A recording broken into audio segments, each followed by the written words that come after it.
Hey hi டார்மீஸ் எல்லோரும் எப்படி இருக்கீங்க? Hoping all doing good. இன்றைக்கி நம்ம சீக்ரெட் டிசைர்ஸோட பார்ட் 2 வீடியோ தாண்டா பார்க்க போகிறோம், ஜொங்குக்கோட சீரீஸு. நான் உங்ககிட்ட போன வீடியோலேயே சொல்லியிருப்பேன்ல, அடுத்த வீடியோவே நான் கண்டிப்பாக அதை போட்டுடுவேன்னு சொல்லிட்டு, பிகாஸ் அதில் ஆல்மோஸ்ட் ஓரளவுக்கு கம்ப்ளீட் பண்ணிட்டேன். இன்னும் கொஞ்சம் தான் டப் பண்ண வேண்டியது இருக்குது. ஸோ அதனால் மிச்சம் இருக்கிறது டப் பண்ணி முடிச்சிடலான்னு சொல்லிட்டு இன்றைக்கி உட்காந்தாச்சு. எடிட் பண்ணிவிட்டு இந்த வீடியோ உங்களுக்கு இன்றைக்கி டுடே ஈவினிங் அப்லோட் ஆயிருக்குன்னு நினைக்கிறேன். Hope you guys like it. மறக்காமல் ஷேர் பண்ணுங்கள், லைக் பண்ணுங்கள், சப்ஸ்கிரைப் பண்ணுங்கள், கமெண்ட் பண்ணுங்கள். ஓகேவா? நான் எப்போவுமே சொல்கிறது தான், எனக்கு வேறு எதுவுமே வேண்டாம், உங்களோட ரிவ்யூ எனக்கு போதும். வேறு எதுவுமே எனக்கு வியூஸ் போகணும் அதெல்லாம் எனக்கு கிடையாது. எனக்கு பார்க்குற 4 பேர் இருந்தாலும் அந்த 4 பேர் அந்த ஸ்டோரிக்கு எனக்கு ரிவ்யூ கொடுத்தீங்கன்னா I feel happy. And upcoming டேஸில் நான் நிறைய கண்டென்ட் கொடுக்க யோசிப்பேன். ஓகேவா? ஸோ இப்போ டைம் வேஸ்ட் பண்ணாமல் வாங்க நம்ம நல்லா ஸ்ட்ரைட்டாக வீடியோக்குள்ளே போகலாம். சின்னதாக ஒரு ரீகேப் மட்டும் பார்த்துக்கலாம்டா. கடைசி எதில் முடிச்சிருப்பேன்னா, ஜொங்குக்கோட அப்பாவோட ஃப்ரெண்டு பொண்ணான வைஷ்ணவிக்கும் இங்கே கல்யாண ஏற்பாடுகள் பண்ணுறதாகவும் அவங்க கல்யாணம் பண்ணி வைக்கிறதா முடிவு பண்ணியிருக்கிறதாகவும் இங்கே உங்ககிட்ட சொல்லியிருப்பாரு. ஸோ அந்த சீன்லேருந்து நம்ம இப்போ கண்டினியூ பண்ணலாம். ராஜேந்திரன் சார் ஜொங்குக்கு அப்பாவுக்கு போய் கொடுக்குறீங்க. அவர் உங்கள்கிட்ட சொல்ல மறந்துட்டேன் பாடுறா, இதுதான் எங்கள் வீட்டோட அக்கௌண்டன்ட்டு பாக்கியா இருக்கால, பாக்கியாவோட பொண்ணு அப்படின்னோடனே, பாக்கியாவுக்கு இவ்வளோ பெரிய பொண்ணு இருக்கா அப்படின்னு சொல்லிட்டு ஜொங்குக்கோட அவங்க அப்பாவோட ஃப்ரெண்டு சொல்கிறாரு. அவருமே அடிக்கடி வீட்டுக்கு வந்துட்டு போயிருப்பார் போல். அதனால் அவங்க அம்மாவை அவருக்கு தெரியும். அதனால் அவரை பார்த்து சொல்கிறாரு, பரவாயில்லையே இவ்வளோ பெரிய பொண்ணு வச்சுருக்காங்களா, பரவாயில்ல அப்படின்னு சொல்லிட்டு அவர் பார்த்துட்ருக்காரு.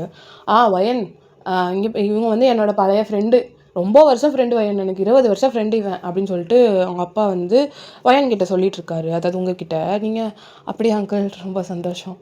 அண்ட் அவங்க பக்கத்தில் அவரோட பொண்ணு உட்காந்துருக்காங்க, அந்த ஃப்ரெண்டோட பொண்ணு உட்காந்துருக்காங்க. அந்த பொண்ணு இருக்கால, அவள் பேர் வைஷ்ணவி அப்படின்னு சொல்லிட்டு அந்த பொண்ணை காட்டுறாங்க.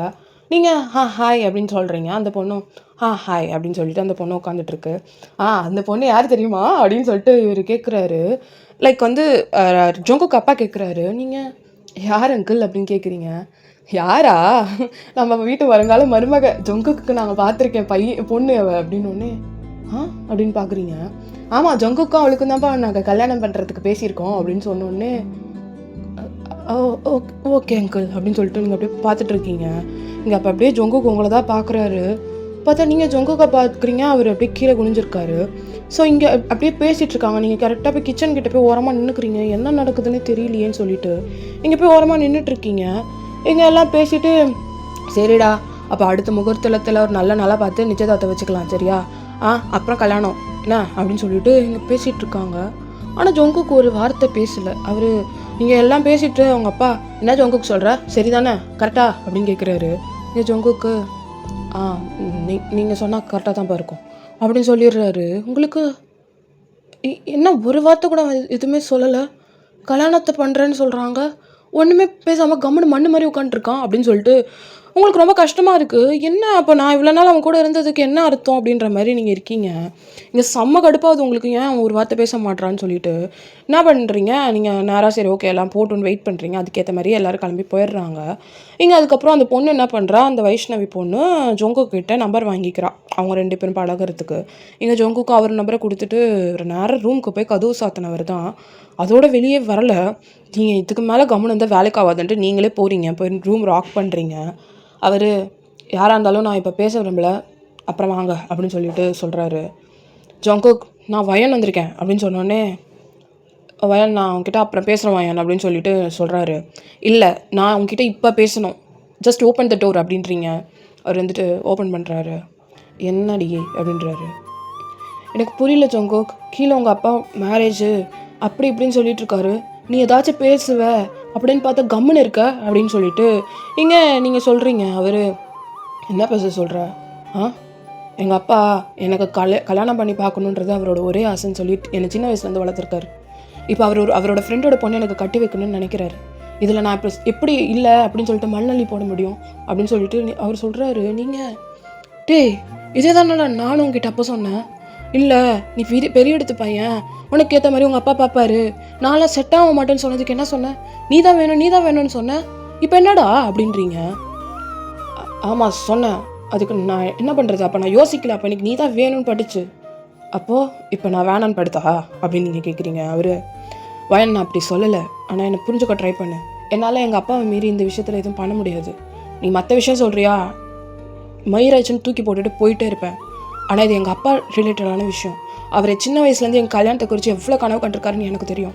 அதனால் நான் இந்த விஷயத்தில் அவரை என்னால் ஹர்ட் பண்ண முடியாது பையன் அப்படின்றாரு. நீங்கள் ஜங்குக் உனக்கு புரியுதா? உனக்கும் எனக்கும் பர்த்டே அன்றைக்கி என்ன நடந்ததுன்னு தெரியும்ல. ஜஸ்ட்டவே இது தூக்கி போட்டுட்டு போகிற விஷயம் இல்லை ஜங்குக்.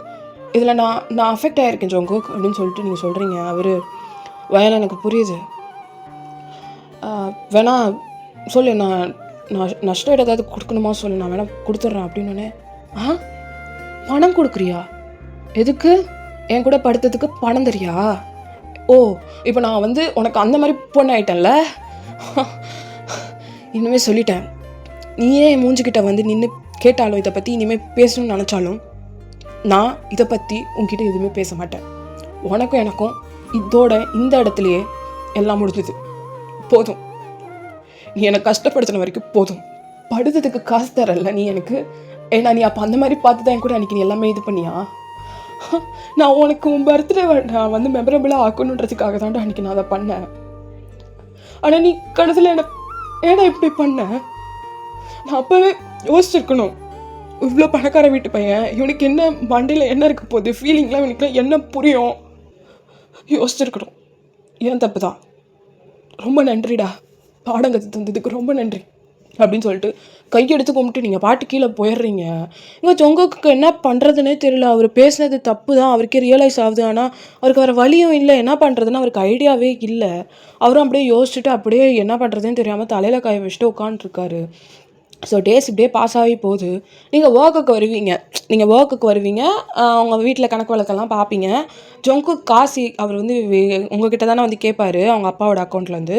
அவர் கேட்குறதுக்கு முன்னாடியே நீங்கள் காசு எடுத்து வச்சுருப்பீங்க. அவர்கிட்ட பேசவே நீங்கள் விரும்பலை. எடுத்து வச்சுட்டு அவர் கரெக்டாக வரும்போது நீங்கள் ஏஞ்சி போயிடுவீங்க. ஜங்குக்கோட அக்கௌண்ட்டில் இவ்வளோ காசு அவர் கேட்குறாருன்னு எழுதி வச்சுட்டு அந்த காசு எடுத்து டேபிளில் வச்சுட்டு நீங்கள் பாட்டு அவர் கரெக்டாக உங்ககிட்ட காசு கேட்கலான்னு உள்ளே வருவார். நீங்கள் ஏஞ்சி போயிடுவீங்க. அவர்கிட்ட நீங்கள் ஒரு வார்த்தை பேச ரெடியாக இல்லை. அவருமே சாப்பாடு என் ரூமுக்கு வயனே கொடுத்து விட சொல்லுங்கன்ற மாதிரிலாம் சொல்லியிருப்பார். நீங்கள் ஒத்த காலில் இல்லை, என்னால் முடியாது, நீங்கள் வேறு யாராவது கொடுத்து விடுங்க சொல்லுங்கள் அப்படின்னு சொல்லிட்டு நீங்கள் சொல்லியிருப்பீங்க. இந்த வாட்டி நீங்கள் கொஞ்சம் அடமெண்ட்டாக இருக்க ஸ்டார்ட் பண்ணுறீங்க. இங்கே போக போக உங்கள் அம்மாவுக்கு உடம்பு சரியில்லாமல் உங்கள் அம்மா வேலைக்கு வரதை ஸ்டாப் பண்ணிடுறாங்க. பிகாஸ் உங்கள் அம்மாவுக்கு மூட்டு வலி நான் ஏற்கனவே சொல்லியிருப்பேன்ல. ஸோ அது ரொம்ப சீரியஸ் ஆகி அவங்க அம்மானால வீட்டுக்கு வேலைக்கு வர முடியாமல் உங்கள் அம்மா அந்த வேலையை விட்டு ஸ்டாப் பண்ணியிருப்பாங்க. இங்கே ஜங்குக்கோட கல்யாண ஏற்பாடுகள் ஒரு பக்கம் நடக்க, நீங்கள் இங்கே அக்கௌண்ட்ஸ் பார்க்க, சமையலுக்கு அந்த 2 பேர் பார்த்துக்கிறாங்க. உங்கள் அம்மா வரதில்லை. இந்த மாதிரி இது போயிட்டே இருக்கவும் கொஞ்ச நாளில் உங்கள் அம்மாவும் இறந்துடுறாங்க. கரெக்டாக ஜங்குக்கோட நிச்சயதார்த்தம் அன்னைக்கு. இப்போது நீங்கள் உங்களுக்கு யாருமே தெரியாது இந்த ஊரில். நீங்களே ஊரில் படிச்சிருப்பீங்க, உங்கள் அம்மா இங்கே வேலை பார்க்குறாங்க தான் வந்திருப்பீங்க. உங்களுக்கு இங்கே யாரையுமே தெரியாது. இங்கே நீங்கள் ஜங்குக்கோட அப்பாக்கிட்டேயும் நீங்கள் இப்போ இது பண்ணணும்னு எதிர்பார்க்க முடியாது. ஏன்னா ஜங்குக்கோட அப்பா இப்போ ஜங்குக்கோட நிச்சயதார்த்தத்தோட அந்த சந்தோஷமான ஒரு இதில் இருக்கும் போது இதில் நீங்கள் எதிர்பார்க்க முடியாதுல்ல வரணும்னு. நீங்கள் அதனால் யார்கிட்டையுமே சொல்லலை. அங்கே வீட்டில் உங்கள் அம்மா கூட 2 பேர் வேலை பார்த்துருப்பாங்க, அவங்கக்கிட்ட மட்டும் சொல்லி இந்த மாதிரி எனக்கு கொஞ்சம் ஹெல்ப் பண்ணுங்கள், எங்கள் அம்மாவுக்கு நான் கடைசி இதெல்லாம் பண்ணணும் அப்படின்னு சொல்லியிருப்பீங்க. அதுக்கப்புறம் அவங்க கூட சேர்ந்து கடைசியாக அவங்க அம்மாவுக்கு இதெல்லாம் பண்ணுறீங்க. இங்கே ஜங்குக் அவரோட என்கேஜ்மெண்ட்டில் உங்களை தான் தேடிட்டுருக்காரு. எங்கள் ஆன்ட்டியும் வரல, வயனையும் காணும்னு சொல்லி சுற்றி பார்க்குறாரு. பார்த்தா அங்கே நீங்கள் இல்லை. அப்புறம் அங்கே இருக்க பிஏ கிட்ட கேட்குறாரு, வயன் எங்கே அப்படின்னு சொல்லிட்டு. அப்போ தான் பிஏ சொல்கிறாரு, இல்லை சார், வயனோட அம்மா ஹாஸ்பிட்டல் அட்மிட் பண்ணியிருந்தாங்க. ரீசெண்டாக இப்போ தான் எனக்கு தெரிய வந்தது சார், கால் வந்தது, அவங்க பாக்கியா இறந்துட்டாங்களாம் அப்படின்னு. வாட், ஏன் என்கிட்ட முன்னாடியே சொல்லலை அப்படின்னு சொல்லிட்டு அவர் கத்துறாரு. இல்லை சார், வயன் தான் சொல்லக்கூடாதுன்னு சொல்லிட்டாங்க, உங்களுக்கு இன்றைக்கி என்கேஜ்மெண்ட், அதனால உங்களுக்கு தெரிய வேண்டாம் அப்படின்னு சொல்லிட்டாங்கன்னொன்னே ஐயோ அப்படின்னு சொல்லிட்டு அவர் அப்படியே தலையில் கை வச்சுட்டு நிற்கிறாரு. பிகாஸ் இப்போ அவங்க அப்பா பெரிய பெரிய ஹையர் அஃபிஷியல்ஸ் எல்லாம் கூப்பிட்டு இது வச்சிருக்காரு என்கேஜ்மெண்ட்டு. ஸோ இப்போ எடுத்தோம் கவுத்தோன்னு சொல்லிட்டு ஜங்குக்கு நல்லா தப்புன்னு ஸ்டேஜை விட்டு இறங்கி போக முடியாது. அதனால் அவரும் பல்ல கடிச்சிட்டு நிற்கிறாரு. என்ன பாக்கியா ஆண்டி வேறு இப்படி ஆகிடுச்சு, வயன் என்ன பண்ணுறான்னு தெரியலையே அப்படின்னு சொல்லிட்டு அப்படியே தலையில் வச்சுட்டு கை வச்சுட்டு நிற்கிறாரு. இந்த வைஷ்ணவி பொண்ணு ஜங்குக் வாட் ஹேப்பன், ஐயோ ஓகே அப்படின்னு சொல்லிட்டு அந்த பொண்ணு கேட்குது. ஜங்குக்கு யா ஓகே அப்படின்றாரு. அதுக்கப்புறம் இங்கே என்கேஜ்மெண்ட் நடந்து முடிஞ்சோடனே நேராக ஜங்குக் உங்கள் வீட்டுக்கு தான் வராரு. பார்த்தா லைக் உங்கள் அம்மாவை நீங்கள் இதெல்லாம் முடிச்சுட்டு ஃபைனல் இதெல்லாம் முடிச்சுட்டு நீங்கள் வீட்டில் நீங்கள் மட்டும் தனியாக உட்காந்துட்ருக்கீங்க. அவர் பார்க்குறாரு, ஏய் உனக்கு எதாவது அறிவு இருக்காடி, உனக்கு ஏன் உனக்கு யாருமே இல்லாத நீ எடுத்துப்பியா? ஒரு வார்த்தை எங்ககிட்ட சொல்லியிருக்க வேண்டியதானே, எங்கள் அப்பா பாக்கிய ஆண்டிக்கு இப்படின்னா எங்கள் அப்பா என்கேஜ்மெண்ட்டே கேன்சல் பண்ணியிருப்பாரு அப்படின்னு சொல்லிட்டு இங்கே ஜோங்குக்கு சொல்கிறாரு. நீ தானடா சொன்ன உன்னோட கல்யாணத்தை குறித்து உங்கள் அப்பாவுக்கு நிறைய கனவு இருக்குன்னு. இந்த செய்தியை உங்கள் அப்பாட்ட சொல்லி உங்கள் அப்பாவோட கனவுல என்னையும் மண்ணள்ளி போட சொல்கிறியா? எனக்கு தேவையில்லை. நானும் எங்கள் அம்மாவும் யாரும் இல்லாமல் தான் இத்தனை நாள் இருந்தோம். அங்கே அப்படியே இருந்துக்கிறோம். என் அம்மா என் கூட தான் இருக்காங்க. அவங்க உடம்பு வேணால் போயிருக்கலாம், அவங்க உயிர் என் கூட தான் இருக்குன்னு எனக்கு தெரியும். என்னை பார்த்துக்க தெரியும் ஜங்குக். உன்னோட பரிதாபமும் உன்னோட அனுதாபமும் எனக்கு தேவையில்லை. நீ உன்னோட இதெல்லாம் இனிமேல் உனக்குன்னு ஒருத்தி வரப்போறாள், அவகிட்ட காட்டிக்கோ உன் அக்கறையெல்லாம். என் மேலே வேண்டாம், எனக்கு தெரியும் என்னை பார்த்துக்க அப்படின்னு சொல்லிட்டு நீங்கள் சொல்கிறீங்க. இங்கே ஜங்குக்கு என்னடி பேசிக்கிட்டு இருக்க? ஏன் அவங்க எனக்கும் தாண்டி ஒரு அம்மா மாதிரி அப்படின்னு சொல்லிட்டு நீங்கள் அவர் சொல்கிறாரு. நீங்கள் அம்மா மாதிரி தான், அதனால் விட்டு பரவாயில்ல அப்படின்னு சொல்லிட்டு நீங்கள் பாட்டு எஞ்சி போகிறீங்க. வயன் நான் பேசிகிட்டு இருக்கேன், இங்கே பாரு உன்னோட இதெல்லாம் இனிமேல் என்கிட்ட காட்டாத, உன் வேலையை போய் பார்த்துட்டு போ. உனக்குன்னு ஒருத்தி வரால, அவகிட்ட போய் உன் கோவத்தெல்லாம் அவகிட்ட காட்டு, என்கிட்ட காட்டாத. இனிமேல் உனக்கு அடங்கி போகிற ஆள் நான் கிடையாது அப்படின்னு சொல்லிட்டு நீங்கள் பாட்டு போகிறீங்க. இல்லை ஜங்குக்கு இவ ஏன் இப்படி நடந்துக்கிறா அப்படின்னு சொல்லிட்டு ரொம்ப டென்ஷனாக இருக்குது. ஸோ டேஸ் இப்படியே பாஸ் ஆக ஜொங்குக்கை வந்து என்ன பண்ணியிருப்பாரு, அவங்க அப்பா கல்யாண நாள் நெருங்க கிட்ட வர ஜொங்குக்கை ஷாப்பிங்காக ஜொங்குக்கையும் வைஷ்ணவியும் சொல்லிட்டு ஒரு ஊருக்கு போயிட்டு ஷாப்பிங் பண்ணிட்டு வர மாதிரி அவங்க 2 பேருக்குள்ளே சிங்க் ஆகணும் கொஞ்சம். ஏன்னா அவங்க 2 பேரும் பேசிக்கிறது ரொம்ப கம்மியாக இருக்கிற மாதிரி ஜொங்குக்கோட அப்பா ஃபீல் பண்ணியிருப்பாரு. ஸோ அதனால அவங்க ஊருக்கு போயிட்டு ஏதாவது ஷாப்பிங் பண்ணிட்டு வந்தால் மேபி அவங்க 2 பேருக்குள்ளே சிங்க் ஆகும்னு சொல்லிட்டு ஜொங்குக்கு அப்பா ஊருக்கு போயிட்டு வாங்க அப்படின்னு சொல்லிட்டு அமுச்சு வச்சிருப்பாரு. அந்த கேப்பில் நீங்கள் என்ன பண்ணுறீங்கன்னா உங்கள் ஜாப் ரிசைன் பண்ணுறீங்க. உங்கள் ஜாபை நீங்கள் ரிசைன் பண்ணிவிட்டு அந்த ரிசைனேஷன் லெட்டர் எடுத்துகிட்டு போயிட்டு ஜொங்குக்கு அப்பாட்ட கொடுக்குறீங்க. அவர் வாட் இஸ் திஸ் அப்படின்னு கேட்குறாரு. இல்லை அங்கிள், நான் ரிசைன் பண்ணிக்கிறேன், இதுக்கு மேலே நான் இங்கே கண்டினியூ பண்ண மாட்டேன், நான் ஊருக்கு போயிடலான் இருக்கேன் அங்கிள் அப்படின்னு சொன்னோன்னே. எந்த ஊருக்குமா அப்படின்னு கேட்குறாரு. இல்லை நான் படித்து வளர்ந்த ஊருக்கு போகலான் இருக்கேன், எனக்கு அங்கே கொஞ்சம் பேரை தெரியும், எனக்கு இங்கே எவ்வளோ யாருன்னு தெரியாது, அங்கே கொஞ்சம் ஃப்ரெண்ட்ஸ் இருக்காங்க, அங்கே போயிட்டு நான் லைஃப்பை திருப்பி ஸ்டார்ட் பண்ணலான் இருக்கேன் அப்படின்னு சொல்லிட்டு நீங்கள் சொல்கிறீங்க. அவர் சீரியஸாக உனக்கு இந்த மாதிரி ஒரு ஐடியா நீ யோசிச்சது ஓகேவா உனக்கு அப்படின்னு கேட்குறாரு. எனக்கு ஓகே தான் சார், நான் ஏதாவதுனா உங்களுக்கு கண்டிப்பாக கால் பண்ணுவேன் அப்படின்னு சொல்லிட்டு நீங்கள் சொல்கிறீங்க. சரி ஓகேம்மா, உன்னோட இஷ்டம்தான் அப்படின்னு சொல்லிட்டு சரி ஓகே நீ ரிசைன் பண்ணிக்கிறதுக்கான இதால் ப்ராசஸை பாருமான்னு சொல்லிட்டு அவரும் உங்ககிட்ட சொல்லிடுறாரு. நீங்களும் ரிசைனேஷன் லெட்டர் கொடுத்ததுக்கப்புறம் நீங்கள் உங்கள் வீட்டில் இருக்கிற எல்லா திங்ஸையும் எல்லாம் பேக் பண்ணி லைக் நீங்கள் சொன்ன மாதிரியே அந்த ஊர் விட்டு ஊரே ஷிஃப்ட் ஆகி போயிட்டு நீங்கள் அங்கே இருக்கிற இதெல்லாம் செட்டில் பண்ணிவிட்டு அங்கே நீங்கள் உங்கள் லைஃப்பில் ஸ்டார்ட் பண்ணிடுறீங்க வாழ்கிறதுக்கு. எல்லாம் செட் பண்ணிவிட்டு ஓகே இதுதான் நம்ம லைஃப், இனிமேல் நம்ம இப்படி தான் இருக்கணும்ன்ட்டு அங்கே ஒரு ஜாப் நீங்கள் சேர்ந்துடுறீங்க. அந்த ஜாபில் ஒர்க் பண்ணிவிட்டு நீங்கள் தனியாக தான் இருக்கீங்க. இங்கே டேஸ் இப்படியே போகுது. ஒரு 2 days கழிச்சு ஜொங்குக்கு அந்த ஷாப்பிங்லாம் முடிச்சுட்டு வந்திருப்பார் வீட்டுக்கு. வந்துட்டு நேராக உங்கள் ரூமை தான் திரும்பி பார்க்குறாரு. பார்த்தா நீங்கள் இல்லை. அவர் டாடி வயனுங்க அப்படின்னு கேட்குறாரு. வயன் இனிமேல் வேலைக்கு வரமாட்டா ஜொங்குக்கு அப்படின்னு. ஏன் டாடி வை அப்படின்னு கேட்குறாரு. இல்லை அவள் ரிசைன் பண்ணிட்டா. ரிசைன் பண்ணிட்டாளா? என்கிட்ட ஒரு வார்த்தை சொல்லலை அப்படின்னு சொல்லிட்டு கேட்குறாரு. தெரியலடா அந்த பொண்ணுக்கு என்னாச்சுன்னு, திடீர்னு வந்தா இந்த மாதிரி நான் நியூ லைஃப் ஸ்டார்ட் பண்ணணும்னு நினைக்கிறேன், எனக்கு ரிசைனேஷன் கொடுத்துருங்க சார் அப்படின்னு சொல்லி கேட்டா. நானும் அவங்க அம்மா இருந்த துக்கத்தில் அவள் லைஃப்பை வாழ்கிறதுக்கு ரொம்ப கஷ்டப்பட்டுருக்கான்னு தெரியுது எனக்கு. சரி ஓகே அவளை பிடிச்ச மாதிரி வாழ்க்கை வாழட்டோன்ட்டு நானும் சரி ஓகேன்னு ரிசைனேஷன் கொடுத்துட்டேன். அவள் கிளம்பிட்டா அப்படின்னோடனே எந்த ஊருக்கு போயிருக்கா அப்படின்னு கேட்குறாரு. தெரியலடா, அவள் பிறந்து வளர்ந்த ஊருக்கு போகிறேன்னு சொன்னான், எந்த ஊருன்னு என்கிட்ட சரியாக சொல்லலைன்னொன்னே டேட் என்ஃப், இதுக்கு மேலே என்னால் முடியாது அப்படின்னு சொல்லிட்டு ஜொங்குக்கு என்ன பண்ணுறாரு, நேராக அவர் ரூமுக்கு போயிட்டு அவர் ட்ரெஸ் எல்லாம் பேக் பண்ணுறாரு. இங்கே இவருக்கு ஒன்றுமே புரியல, இவங்க அப்பாவுக்கு என்ன நடந்தது, எதுக்கு இவன் போய் எதுக்கு இவ்வளோ ரியாக்ட் பண்ணுறான்ட்டு ஜொங்குக் அப்படின்ட்டு அவர் ரூமுக்கு போகிறாரு. டேட் நான் உங்ககிட்ட எல்லாத்தையும் எக்ஸ்பிளைன் பண்ணுறேன், இப்போதைக்கு நான் வயனை பார்க்கணும், அவளை போய் நான் கூட்டிகிட்டு வரேன் அப்படின்னு சொல்லிட்டு அவர் போகிறாரு. இங்கே ஜொங்குக் அப்பா டேய் நில்லு, வயன் போனதுக்கு எதுக்கு நீ இப்படி ரியாக்ட் பண்ணுற அப்படின்னு சொல்லிட்டு அவர் கேட்குறாரு. இங்கே ஜொங்குக் டேட் நான் தான் ரியாக்ட் பண்ணோம், நானும் வயனும் டேட் நாங்கள் 2 பேரும் டேட் பண்ணிட்டு இருந்தோம் டேட் அப்படின்னு. டேட் பண்ணிட்டு இருந்தீங்களா அப்படின்னு சொல்லிட்டு கேட்குறாரு. ஆமாம் டேட், நான் உங்களுக்கு எல்லாம் எக்ஸ்பிளைன் பண்ணுறேன், but now I have to go அப்படின்னு சொல்லிட்டு அவர் போக போகிறாரு. இங்கே ஜொங்குக்கு அவங்க அப்பா எனக்கு எக்ஸ்பிளைன் பண்ணிட்டு போடா அப்படின்றாரு. டேட் நானும் அவளும் டேட் பண்ணி ஸ்டார்ட் பண்ணி 3 மந்த்ஸ் ஆகுது. நானும் அவளும் லவ் பண்ண ஸ்டார்ட் பண்ணி 3 மாதம் ஆகுது. அவளும் நானும் நல்லா தான் டேட் பண்ணிட்டு இருந்தோம். ஆனால் சடன்லி நீங்கள் வந்து என்ன வைஷ்ணவி உங்கள் ஃப்ரெண்டோட பொண்ணு நீ கல்யாணம் பண்ணிக்கிறியா நீங்கள் கேட்கும் போது என்னால் நோ சொல்ல முடியல. பிகாஸ் ஐ நோ நீங்கள் என்னோட கல்யாணத்துக்கு எப்படியெல்லாம் கனவு கண்டிருக்கீங்கன்னு எனக்கு தெரியும். அதனால் என்னால் நோ சொல்ல முடியல. அதனால் நான் சரின்னு சொல்லிட்டேன். அதுக்கப்புறம் அவள் வந்து கேட்கும் போதும் நான் அவளை ரொம்ப கஷ்டப்படுத்திட்டேன் அப்படின்னு ஒன்னே இங்கே அட பாவி ஒரு பொண்ணு எப்படிடா இப்படிலாம் உனக்கு தோணுச்சுன்னா உன்னை அப்படி ஒன்றும் வளர்க்கலையேடா. ஓய் நான் ஆசைப்பட்டேன் தான்டா உன் கல்யாணம் நல்லபடியாக நடக்கணும்னு. ஆனால் ஒரு பொண்ணை கஷ்டப்படுத்தி தான் உன் கல்யாணம் நடக்கணும்னு ஆசைப்படவே இல்லை ஜங்குக் அப்படின்றாரு. எங்கள் ஜங்குக் டேட் நான் வந்து மிச்சத்தை பேசிக்கிறேன் நான் போய் வயனை கூட்டிகிட்டு வரேன் அப்படின்னு சொல்லிட்டு எங்கள் ஜங்குக் வந்து அவர் ட்ரெஸ் எல்லாம் பேக் பண்ணிவிட்டு நேராக அவங்கள தேடி தான் போகிறாரு. லைக் அவர்கிட்ட நீங்கள் சொன்னதே கிடையாது நீங்கள் எங்கே பிறந்து வளர்ந்துருக்கீங்க, உங்கள் அம்மாவுமே சொன்னது கிடையாது. ஸோ அதுக்கப்புறம் என்ன ஆகுது, அந்த கூட வேலை செய்வாங்கள்ல குக்காக இருப்பாங்கல்ல அவங்க கிட்ட கேட்குறாங்க. அப்போ அவங்க வந்து எப்பயோ பேசும்போது உங்கள் அம்மா வந்து என் பொண்ணு இந்த ஊரில் இருக்கான்ற மாதிரி சொல்லியிருப்பாங்க. பார்த்தா நீங்கள் வந்து ஊட்டியில் தான் வந்து ஸ்டே பண்ணி படிச்சிருக்கீங்க. ஸோ அதனால் ஊட்டின்னு சொன்னோடனே எங்கள் ஜங்குக்கு நேராக கார் எடுத்துகிட்டு அவர் பாட்டு ஊட்டிக்கு போயிடுறாரு. ஊட்டிக்கு போனவர் அட்ரஸ் தெரியாது, தேடுன்னு உங்களை ஃபுல்லாக தேடுறாரு. எங்கன்னு தேடி பார்க்குறாரு. ஆனால் அவங்கள கண்டே பிடிக்க முடியல. ஊட்டி என்ன தான் ஒரு சின்ன ஒரு இதுவாக இருந்தாலும் அங்கே நிறைய வந்து மலை கிராமம் இருக்குது, அதில் சிட்டி மாதிரி இருக்கிறதும் இருக்குது. அங்கே எல்லா இடத்துலையும் லைக் இருக்குது. பட் ஆனால் எல்லா இடத்துலையும் ஒரு நாள் போய் அவர் பார்க்குறாரு.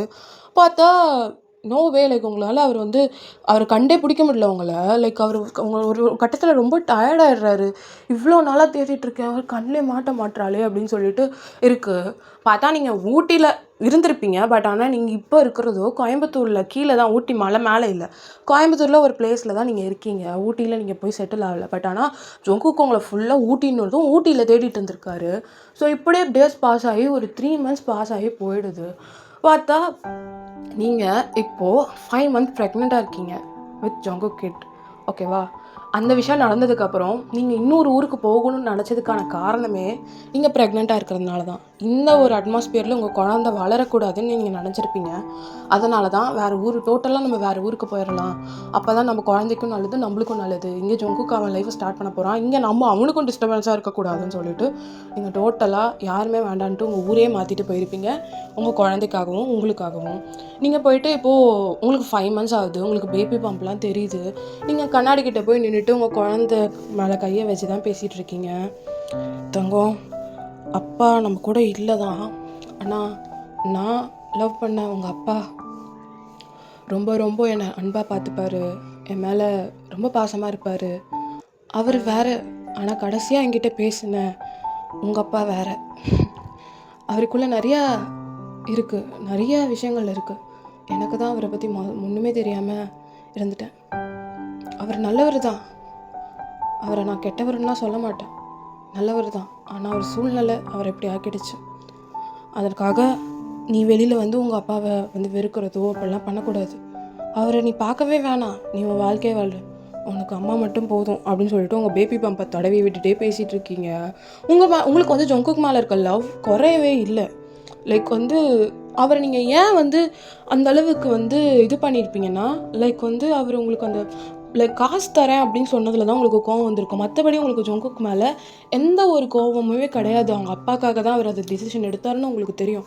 ஆனால் நீங்கள் அந்த காசை வேணால் நான் தந்துடுறேன் அப்படின்னு சொன்னதுக்கு தான் அவருக்கு கோவம். பிகாஸ் நீங்கள் ஃபீலிங்னால தான் அவர் கூட அந்த மாதிரி நீங்கள் பண்ணியிருப்பீங்க. அதை காசு தரேன்ற அந்த இது வரும்போது அது டேர்மே மாறுதுல்ல, அதனால தான் உங்களுக்கு அவ்வளோ கோவம் வந்திருக்கும். ஸோ நீங்களும் இப்போ அப்படியே நீங்கள் என்ன பண்ணுறீங்க, உங்கள் பேபி மாம்பை பிடிச்சிட்டு அப்படியே வெளியில் போயிட்டு டோர் லாக் பண்ணிட்டு இப்போ ஹாஸ்பிட்டல் செக்கப்புக்கு தான் போகிறீங்க. செக்கப்புக்கு கிளம்பி போகும்போது பக்கத்தில் வந்து பக்கத்து வீட்டுக்காரங்க ஒருத்தவங்க இருப்பாங்க. அவங்களுக்கு ரொம்ப ஹெல்ப் பண்ணுவாங்க, ஒரு பாட்டிமா மாதிரி. அவங்க ரொம்ப உங்களுக்கு ஹெல்ப் பண்ணுவாங்க, சாப்பாடு கொடுக்குறது, அப்பப்போ உங்களை வந்து பார்த்துக்கிறது, இந்த மாதிரி பண்ணுவாங்க. இப்போ நீங்கள் அப்படி தான் ஹாஸ்பிட்டலுக்கு போகிற நேரம் கரெக்டாக டோரை க்ளோஸ் பண்ணிவிட்டு நீங்கள் இறங்கவும் அந்த பாட்டிமா வராங்க. பொண்ணு எங்கே போகிற நீனு அப்படின்னு கேட்குறாங்க. நீங்கள் பாட்டி 5ஆம் மாதம் செக்கப்புக்கு போகிறேன் பாட்டி, போயிட்டு வரணும். புள்ள உனக்கு 5 மாதம் ஆகிடுச்சா, பாரேன் கண்ணை மூடி திறக்கிறதுக்குள்ளே எப்படி நாள் ஓடுதுன்னு அப்படின்னு சொல்லிட்டு கேட்குறாங்க. நீங்கள் சரி பாட்டி நான் போயிட்டு வரேன் அப்படின்னு சொல்லிட்டு நீங்கள் சொல்கிறீங்க.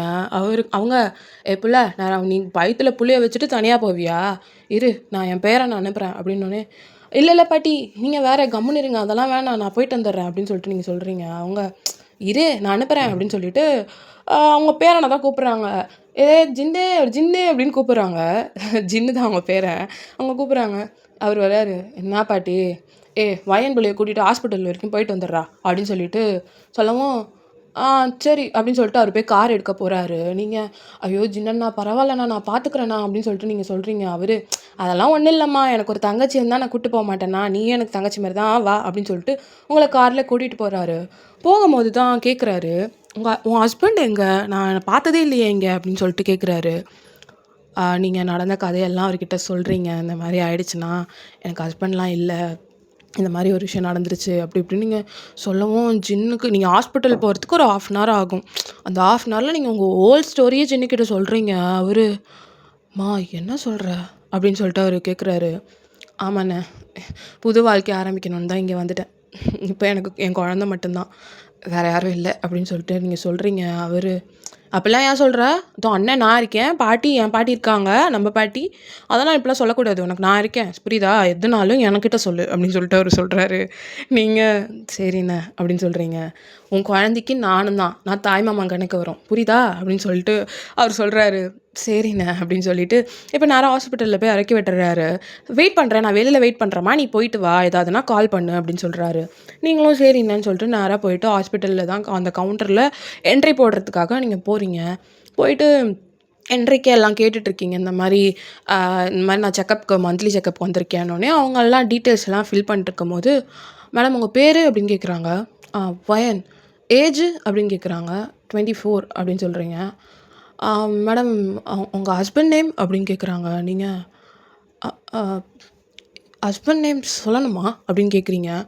ஆமாம் மேம், கண்டிப்பாக சொல்லணும், அப்போ தான் என்ட்ரி போட முடியும் அப்படின்னு சொல்லிட்டு அவங்க சொல்கிறாங்க. நீங்கள் யோசிச்சுட்டே நிற்கிறீங்க. மேம் கொஞ்சம் சீக்கிரம் சொல்கிறீங்களா, பின்னாடி நிறைய பேர் இருக்காங்க அப்படின்னு சொல்லிட்டு சொல்லவும்,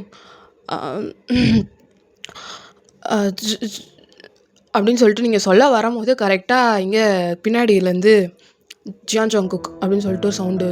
என்ன அது அப்படின்னு சொல்லிட்டு நீங்கள் பார்க்குறீங்க. பார்த்தா ஜங்குக்கு அவர் வந்து சொல்கிறாரு அவர் பேரை. சார் கேட்கல, வயனோட ஹஸ்பண்ட் நேம் ஜியான் ஜங்குக் அப்படின்னு சொல்லிட்டு உங்களை பார்த்துட்டே சொல்கிறாரு. நீங்கள் இவன் எப்பட்றா இங்கே வந்தான் அப்படின்ட்டு தான் பார்த்துட்ருக்கீங்க. அவங்க என்ட்ரி போட்டு முடிச்சு அந்த ஸ்லிப்பு மாதிரி ஒன்று இருக்கும், அதை கொடுத்துட்டு, மேம் நீங்கள் வெயிட் பண்ணுங்கள், நான் கூப்பிட்றோம், அப்போ நீங்கள் வந்தால் போதும் அப்படின்னு சொல்லிட்டு சொல்லிடுறாங்க. நீங்களும் தேங்க்யூ அப்படின்னு சொல்லிட்டு போயிடுறீங்க. போயிட்டு நீங்கள் வந்து வெயிட் பண்ணிகிட்ருக்கீங்க. அங்கே போயிட்டு சேரில் உட்காந்துட்டு ஜங்குக் இங்கே அவங்க பக்கத்தில் தான் உட்காந்துருக்காரு. ஒரு வார்த்தை அந்த மனுஷன் உங்ககிட்ட பேசலை, ஒன்றுமே கேட்கல. லிட்ரலி ஒரு வார்த்தை எப்படி இருக்க என்ன எதுவுமே கேட்கல, ஏன் வந்த எதுவுமே கேட்கல. அவர் பாட்டு கம்முன்னு உட்காந்துருக்காரு, நீங்கள் பாட்டு கம்முன்னு உட்காந்துருக்கீங்க. எங்கள் ஜங்குக் வயன்கிட்ட ஒரு வார்த்தை கேட்கல, அவர் பாட்டு கம்முன்னு போய் வயன் பக்கத்தில் உட்காந்துக்கிட்டாரு, எதுவுமே பேசலை. இங்கே நீங்கள் தான் அப்படியே பக்கத்தில் இருக்க ஜங்குக்கை தான் அப்படியே பார்த்துட்ருக்கீங்க. எப்படி இவன் இங்கே வந்தா, யார் இவனுக்கு அட்ரஸ் கொடுத்தா நான் இங்கே இருக்கேன்னு, எதுக்காக இங்கே வந்தா அப்படின்னு சொல்லிட்டு நீங்கள் பார்த்துட்ருக்கீங்க. அப்போது அந்த நர்ஸ் அந்த நேம் எழுதுனாங்கல்ல, அந்த நர்ஸ் உங்களை கூப்பிட்றாங்க, வயான் அப்படின்னு சொல்லிட்டு கூப்பிட்றாங்க. இங்கே நீங்கள் ஏஞ்சி நிற்கிறீங்க, உங்களால் அவ்வளோ ஏஞ்சிக்க முடியாமல் ஏஞ்சி நிற்கும் போது ஜேகே அவங்கள பிடிச்சி அப்படியே தூக்கி நிறுத்துறாரு. வா அப்படின்ற மாதிரி கண்ணு காமிச்சு கூட்டிகிட்டு போகிறாரு. கூட்டிகிட்டு போயிட்டு டாக்டர் செக்கப்புக்கு போயிடுறீங்க. டாக்டர் வந்து உங்களை செக் பண்ணி முடிக்கிற வரைக்கும் ஜேகே அங்கே வெளியில் இருக்க சீட்டிங்கில் உட்காந்துட்ருக்காரு டாக்டர் ரூமில். அப்புறம் உங்களை அந்த செக் பண்ண ரூம்லேருந்து உங்களை கூட்டிகிட்டு வந்து ஜேகே பக்கத்தில் உட்கார வச்சுட்டு டாக்டர் வந்து உங்களோட ரிப்போர்ட்லாம் பார்த்துட்ருக்காங்க. அப்போது நீங்கள் யார் அப்படின்னு கேட்குறாங்க. எங்கள் ஜங்குக் வயனோட ஹஸ்பண்ட் அப்படின்னு சொல்லிட்டு அவர் சொல்கிறாரு. நீங்கள் ஹஸ்பண்டா, எப்போ என் கழுத்தில் தாலி கட்டினா ஹஸ்பண்ட் ஆகிறதுக்கு அப்படின்ற மாதிரி பார்த்துட்ருக்கீங்க. பட் நீங்கள் அந்த இடத்துல எதுவுமே சொல்லலை. டாக்டர் எல்லாம் ஓகே தான், குழந்தெல்லாம் நல்லா தான் இருக்கான், வயன்தான் கொஞ்சம் வீக்காக இருக்காங்க, ஏன் நிறையா வீட்டில் நிறைய வேலை ஏதாவது செய்வீங்களா அப்படின்னு சொல்லிட்டு இங்கே டாக்டர் வந்து வயனை பற்றி கேட்குறாங்க, அதாவது உங்களை பார்த்து. இங்கே நீங்கள் இல்லை டாக்டர், அது வந்து ரொம்ப வேலைலாம் இருக்காது டாக்டர், கொஞ்சம் தான். இல்லை வயன், உங்களோட பாடி கண்டிஷன் பார்த்தாலே தெரியுது, நீங்கள் நிறைய வேலை செய்கிறீங்க, அண்ட் பாப்பா நல்லா ஹெல்த்தியாக இருக்குது, பட் நீங்கள் வீக்காக இருக்கீங்க, அதனால் உங்கள் உடம்பை நீங்கள் தான் பார்த்துக்கணும். ஸோ சார் நீங்கள் தான் உங்கள் ஒய்ஃபை நல்லா பார்த்துக்கோங்க. அப்போ தான் டெலிவரி டைமில் எந்த விதமான ப்ராப்ளமும் இல்லாமல் குழந்தை நல்லபடியாக இருக்கும், உங்கள் ஒய்ஃபும் நல்லபடியாக இருப்பாங்க. ஸோ அவங்கள எந்த ஒர்க்கும் பண்ணாமல் நல்லா ரெஸ்ட் எடுத்து பார்த்துக்கோங்க அப்படின்னு சொல்லிட்டு இங்கே ஜேகே கிட்ட டாக்டர் சொல்கிறாங்க. ஜேகேவும் ஓகே மேடம் நான் பார்த்துக்கிறேன் தேங்க்யூ அப்படின்னு சொல்லிட்டு உங்கள் கையை பிடிச்சி உங்களை தூக்கி வெளியில் கூட்டிகிட்டு போகிறாரு. உங்ககிட்ட இன்ன வரைக்கும் அவர் ஒரு வார்த்தை கேட்கல. என்ன ஏதுன்னு எதுவுமே கேட்கல. நீங்கள் வெளியில் போகிறீங்க. போய் ஹாஸ்பிட்டல் வெளியே போனோடனே அவர் உங்கள் கையை பிடிச்சிருக்கிறத அப்படியே உதறி விடுறீங்க. இதுக்கு மேலே எனக்கு போய்க்க தெரியும், நான் பார்த்துக்குறேன் அப்படின்ட்டு போக போகிறீங்க. அவர் வேன் அப்படின்னு கூப்பிட்றாரு. என்ன உனக்கு இப்போ பிரச்சனை? அதை எதுவுமே வேணான்னு எல்லாத்தையுமே தூக்கி போட்டுட்டு நான் வந்துட்டேன்ல, நீ போய் உன் வாழ்க்கையை வாழு. உனக்குன்னு உங்கள் அப்பா உனக்கு ஒரு லைஃப்பை க்ரியேட் பண்ணி வச்சுருக்காருல, அந்த லைஃப்பில் போய் சந்தோஷமாக வாழ. எனக்கு இது வேணாம் அப்படின்னு சொல்லிட்டு நீங்கள் சொல்கிறீங்க. அவர் நான் பேசுறது ஒரு 2 நிமிஷம் கேளு, அதுக்கப்புறம் நீ என்னென்னா பண்ணிக்கோ அப்படின்னு சொல்லிட்டு அவர் சொல்கிறாரு. என்ன சொல்ல போகிற? நான் அன்றைக்கி சொன்னது தப்பு தான். இந்த மாதிரி காசு கொடுத்து உனக்கு செட்டில் பண்ணிடுறேன் அப்படின்னு சொன்னது தப்பு தான். நான் அது யோசிக்காமல் பேசிட்டேன். ஐயா சாமி போதும், நீ யோசித்து பண்ணது யோசிக்காமல் பண்ண வரைக்கும் எல்லாமே போதும். இந்த குழந்தைக்கும் உனக்கும் எந்த சம்மந்தமும் கிடையாது. இது முழுக்க என்னோட குழந்தை. நீ இதுக்கு அப்பான்னு உரிமை கொண்டாடணும்னு அவசியம் இல்லை அப்படின்னு சொல்லிட்டு நீங்கள் சொல்கிறீங்க. அவர் புரியலவன், அந்த குழந்தை என் குழந்தை குழந்தையா இல்லையான்னு நான் கேட்கல, எனக்கு தெரியும் அது என் குழந்தைன்னு. இங்கே பாரு, ஒருத்தனுக்கு இவ்வளோ பெரிய வலி நீ கொடுக்கக்கூடாது. முதல்ல நீ என்னை விட்டு போயிட்ட, அப்புறம் எனக்கு நம்ம குழந்தை வயிற்றில் வளர்றது என்கிட்ட நீ சொல்லவே இல்லை. நீ பண்ணது எல்லாமே கரெக்டா அப்படின்னு அவர் கேட்குறாரு. நீங்கள் நான் எதுக்கிட்ட உங்ககிட்ட சொல்லணும்? என்னையே காசு கொடுத்து இது பண்ணுறேன்னு சொன்ன உங்ககிட்ட என் குழந்தை வளரக்கூடாதுன்னு தான் நான் அந்த இடத்த விட்டே வந்தேன் அப்படின்னு சொல்லிட்டு நீங்கள் சொல்கிறீங்க. அப்போ அவர் அப்போது நீ அங்கே இருக்கும் போதே நீ ப்ரெக்னென்ட்னு உனக்கு தெரியுமா அப்படின்னு கேட்குறாரு. ப்ரெக்னென்ட்னு தெரிஞ்சதுனால தான் அந்த இடத்த விட்டே நான் வந்தேன் அப்படின்னு சொல்லிட்டு நீங்கள் சொல்கிறீங்க. அவர் நீ எனக்கு எவ்வளோ பெரிய வலியை கொடுக்குறது தெரியுமா வயன்? நான் சின்ன வயசுலேருந்து நான் அம்மா இல்லாமல் வளர்ந்துருக்கேன். எனக்கு ஒரு குழந்தை பிறக்கிறத எனக்கு தெரியும். ஒருவோட இதுவே இல்லாமல் வளர்கிறதோட கஷ்டம் என்னன்னு எனக்கு தெரியும், உனக்கும் நல்லாவே தெரியும். நீயும் அப்பா இல்லாமல் தானே வளர்ந்துருக்க சின்ன வயசுலேருந்து. உங்கள் அம்மா மட்டும்தானே என்னை வளர்த்தாங்க. உனக்கு தெரியாதா அது எவ்வளோ கஷ்டமானதுன்னு? அது எப்படி நீ அனுபவிச்ச வழியை உன் குழந்தைக்கு கொடுக்கணும்னு நீ நினைக்கிற அப்படின்னு சொல்லிட்டு அவர் கேட்குறாரு.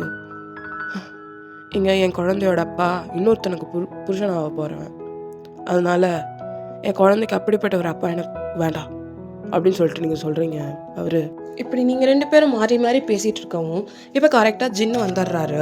ஜின்னுக்கு ஒன்றுமே புரியல. என்ன போகும்போது வயன் தனியாக தானே போனான், என்ன இப்போ யாரோ கூட நிற்கிறாங்கன்னு சொல்லிட்டு தான் பார்த்துட்ருக்காரு. நேரம் உங்ககிட்ட தான் வராரு. வயன் என்னம்மா ஆச்சு, இப்போ செக்கப் பார்த்துட்டியா, ஓகே தானே எல்லாம் அப்படின்னு சொல்லிட்டு கேட்குறாரு. இங்கே நீங்கள் ஓகே தானா, பாப்பா நல்லா இருக்குன்னு சொல்லிட்டாங்க அப்படின்னு சொல்லிட்டு நீங்கள் சொல்கிறீங்க. அவர் சரி இது யார் அப்படின்னு சொல்லிட்டு ஜொங்குக்கை பார்த்து கேட்குறாரு ஜின்னு. இங்கே ஜொங்குக் ஓ மேடம் நான் யாருன்னு கூட சொல்லலையா, ஹஸ்பண்ட் ஒருத்தர் இருக்காருன்னு ஏதாச்சும் சொல்லியிருக்காளா அப்படின்னு சொல்லிட்டு ஜொங்குக் இங்கே ஜின்னுக்கிட்ட கேட்குறாரு.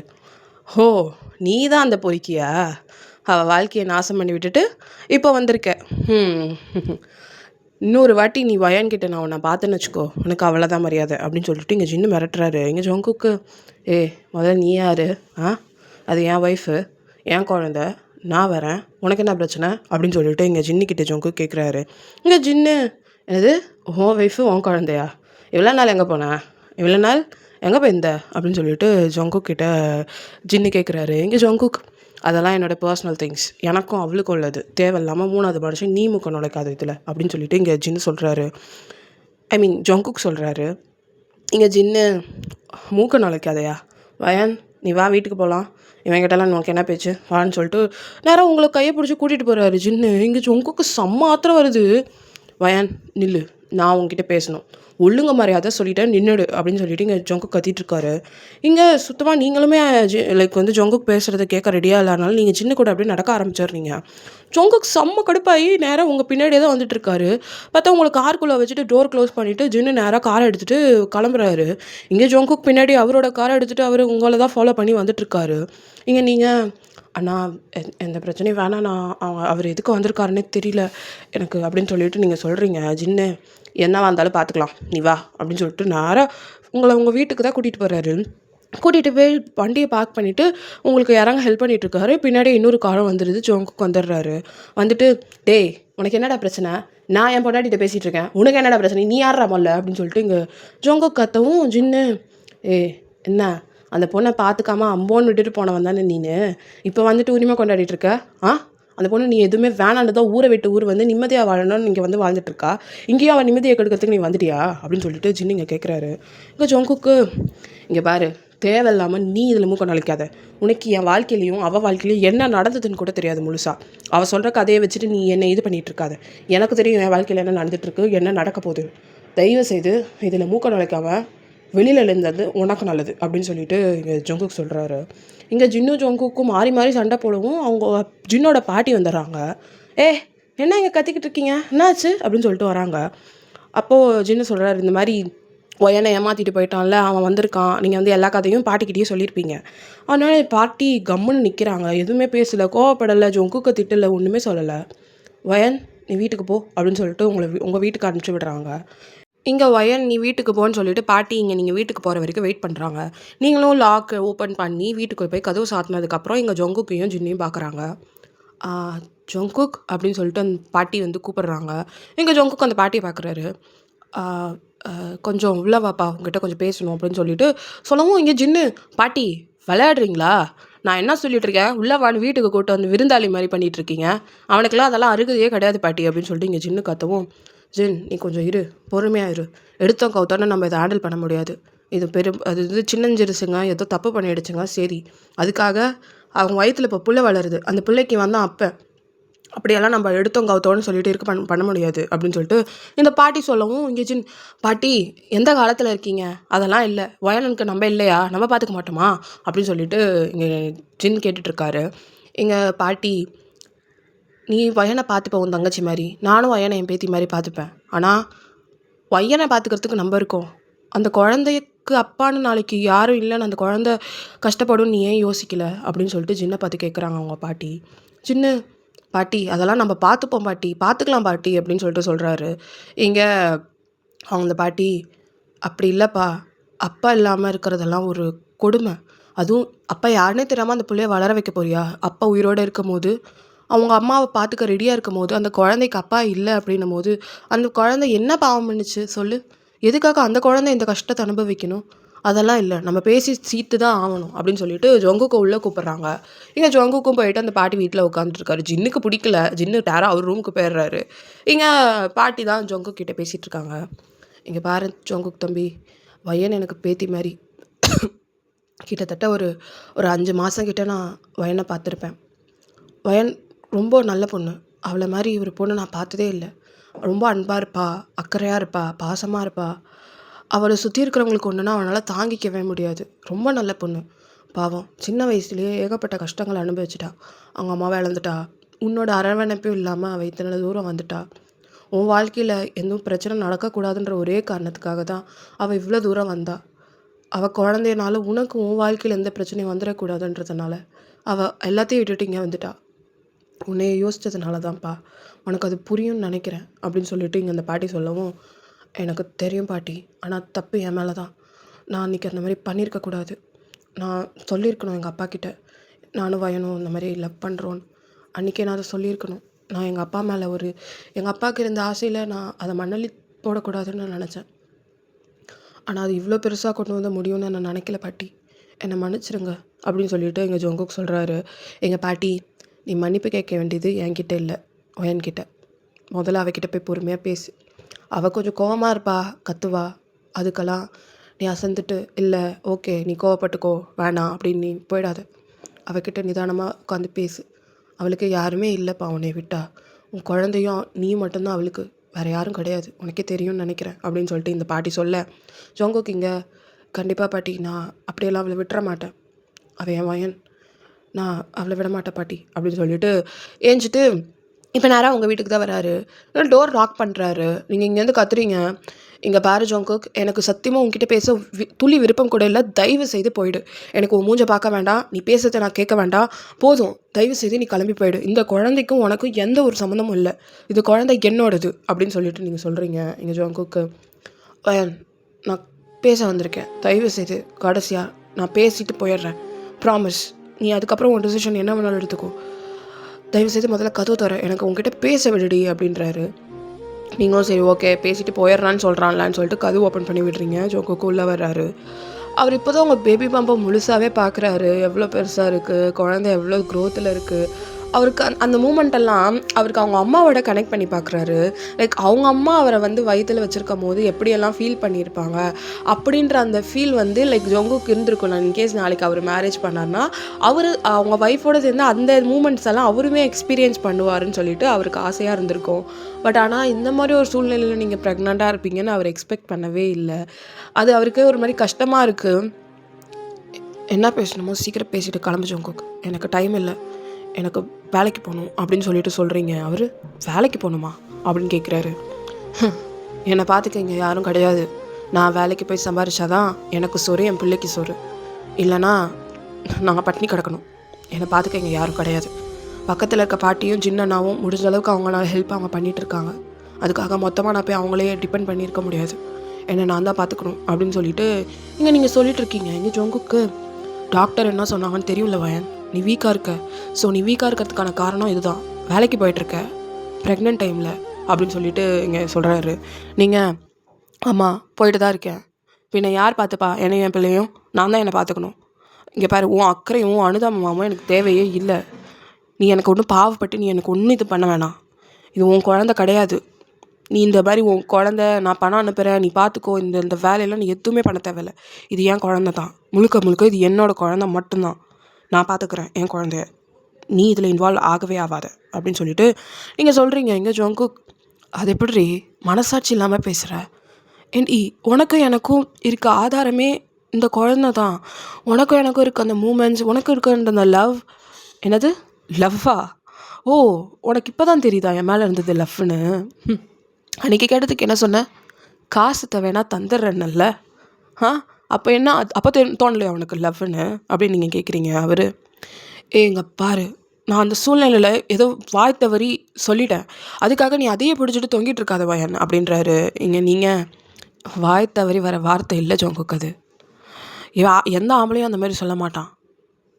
நீ அன்றைக்கி சொன்னா உன் மனசில் அது இருந்ததுனால தானே, இதை பண்ணிவிட்டு அவகிட்ட காசை கொடுத்துட்டு அவள் போயிடுவான்ற நினைப்பு இருந்ததுனால தானே நீ அப்படி சொன்ன அப்படின்னு சொல்லிட்டு நீங்கள் கேட்குறீங்க. அவர் அப்படி இல்லடி, எனக்கு புரிஞ்சுக்க ட்ரை பண்ணுடி, நான் அப்படி சொல்லலை. அப்படி சொல்லவனா இருந்தால் இந்நேரம் நீ நினைக்கிற மாதிரி நான் வந்து அவளை கல்யாணம் பண்ணிவிட்டு போயிருப்பேன். என்னால் முடியல வயன். போக வேண்டியதானே ஜோங்குக், நான் உன்னை ஸ்டாப் பண்ணலையே. உனக்கு உன் கல்யாணம் நல்லபடியாக நடக்கணும் தான் நான் இவ்வளோ தூரம் தள்ளி வந்திருக்கேன் அப்படின்னு சொல்லிட்டு நீங்கள் சொல்கிறீங்க. அவர் என்னால் முடியாது, என்னால் முடியல.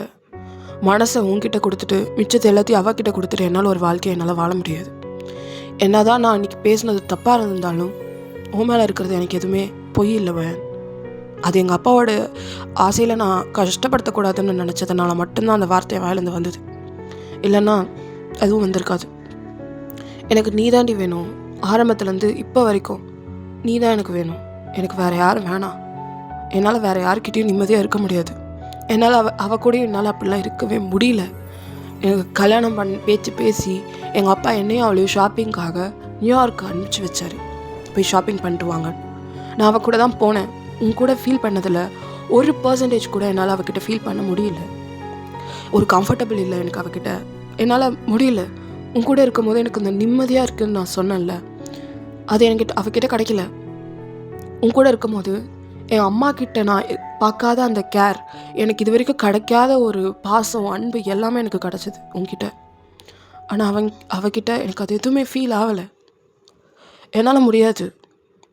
எனக்கு எது வேணும்னு எனக்கு தெரிஞ்சும் எனக்கு வேணான்னு இருக்கிறத ஒரு இதில் போய் என்னால் முடியாது. அதனால தான் என்ன ஆனாலும் பரவாயில்லன்னு சொல்லி அந்த கல்யாணத்தையும் நான் நிறுத்திட்டேன் அப்படின்னு சொல்லிட்டு சொல்கிறாரு.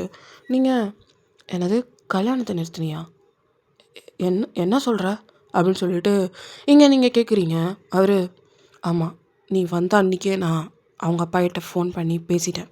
எனக்கு இந்த கல்யாணத்துலலாம் இஷ்டம் இல்லை, எனக்கு வேண்டாம், நான் வேறு ஒரு பொண்ணை லவ் பண்ணுறேன் அப்படின்னு சொல்லிட்டு அவர் சொல்கிறாரு. நீங்கள் இப்போ நீ அதை சொன்னதுனால உன் கூட நான் வந்துடணும்னு நீ சொல்கிறியா அப்படின்னு நீங்கள் கேட்குறீங்க. அவர் நான் அப்படி சொல்லலை வயன், பட் அட்லீஸ்ட் நான் சொல்கிறத புரிஞ்சுக்க ட்ரை பண்ணு அப்படின்னு சொல்கிறாரு. நீங்கள் பாரு ஜோங்கோக், எனக்கு போதும். என் வாழ்க்கையில் நான் இது வரைக்கும் எல்லாரையும் நம்பி நம்பி ஏமாந்தது வரைக்கும் எல்லாமே போதும். எனக்கு இப்போது எனக்கு எந்த சொந்தமும் இல்லை என் குழந்தைய தவிர. தயவு செய்து விட்டுடு. என் குழந்தைய பார்த்துட்டு நான் இங்கே இருந்துட்டு போயிடுறேன். எனக்கு உன்னோட இது வேண்டாம். எனக்கு போதும். நான் இதுக்கு மேலே யாரையும் நம்ப தயாராக இல்லை. எனக்கு வேண்டவே வேண்டாம். எனக்கு போதும். என் அம்மா என்னோட இருக்காங்க. என் குழந்தைய அவங்க பார்த்துப்பாங்க. நான் என் குழந்தைய பார்த்துக்கிறதுக்கு இருக்கேன். வயன், சும்மா மூச்சுக்கு முன்னொரு வாட்டி உன் குழந்தைன்னு சொல்லாத. எனக்குமே அதில் பங்கு இருக்குது. அது என்னோட குழந்தையும் கூட அப்படின்னு சொல்லிட்டு அவர் சொல்கிறாரு. நீங்கள் இல்லை, தயவு செய்து போயிடு. உனக்கு கெஞ்சி கேட்டுக்கிறேன் ப்ளீஸ் அப்படின்னு சொல்லிட்டு நீங்கள் கையெடுத்து கும்பிட்டு அழுவுறீங்க. உங்களுக்கு வேறு வழி தெரியல. நீங்கள் அழுவும். சரி அழுவாத, நான் போகிறேன். உனக்கு அதுதான் வேணும்னா நான் போகிறேன், அழுவாத அப்படின்னு சொல்லிட்டு அவர் பாட்டு போயிடுறாரு. ஜொங்குக்கு ரொம்ப கஷ்டமாக இருக்குது. உங்கள் வீட்டு வாசலில் அங்கே பூச்செடிலாம் வச்சு ஒரு தூண் மாதிரி இருக்கும். அங்கே போய் அவர் உட்காந்துட்டு வெயிட் பண்ணிருக்காரு, நீங்கள் வெளியில் வருவீங்களான்னு பார்க்க. பட் ஆனால் உங்களை டிஸ்டர்ப் எதுவுமே பண்ணல. கொஞ்சம் நேரம் அங்கே உட்காந்துட்டு அவர் கிளம்பி போயிடுறாரு. இங்கே பாட்டிக்குமே ஜொங்கு கூட நீங்கள் போகிறது தான் கரெக்டுன்ற மாதிரி படுது. என்னமோ தெரியல, பாட்டிக்கு இவ்வளோ தூரம் தேடி அவன் வந்திருக்கான்னா கண்டிப்பாக அவன் பொண்டாட்டி மேலே பாசம் இல்லாமல் அவன் வந்திருப்பான் அப்படின்றதுனால தான் அவங்க இது பண்ணுறாங்க. ஸோ டேஸ் இங்கே ஒரு 2 days அப்படியே ஆகுது. இப்போ நீங்கள் தான் அவங்க கரெக்டாக நீங்கள் ஆஃபீஸ்க்கு கிளம்பிக்கிட்டு இருக்கீங்க. அப்புறம் காலிங் பெல் அடிக்குது. யார் அப்படின்னு சொல்லிட்டு போய் பார்க்குறீங்க. பார்த்தா ராஜேந்திரன் சார் வந்திருக்காரு, ஜொங்குக்கோட அப்பா.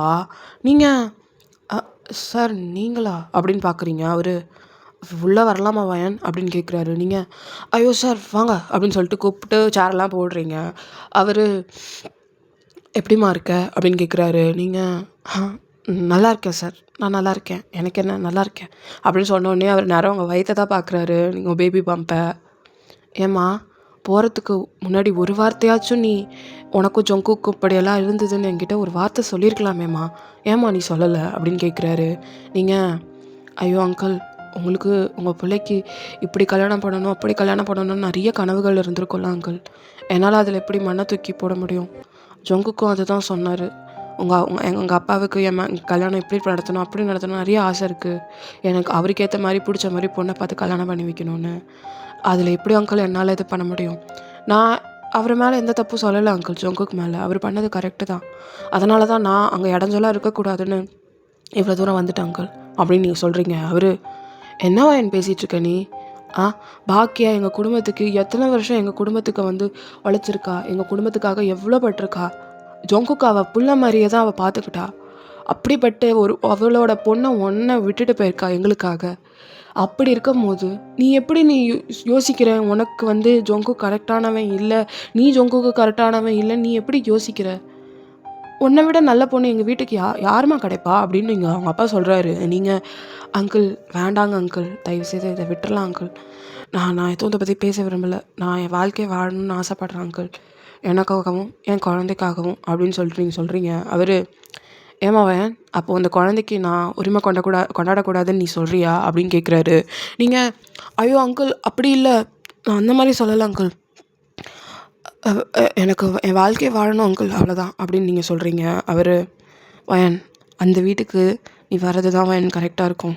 உங்கள் அம்மா வாழ்ந்த வீடு வயன், அது உனக்கே தெரியும். உங்கள் அம்மாவோட நினைவுகள் அங்கே இருக்குது.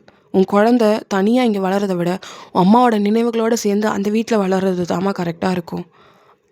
அதுவும் இல்லாமல் உங்கள் அம்மாவுக்கு நான் சத்தியம் பண்ணி கொடுத்துருக்கேன்.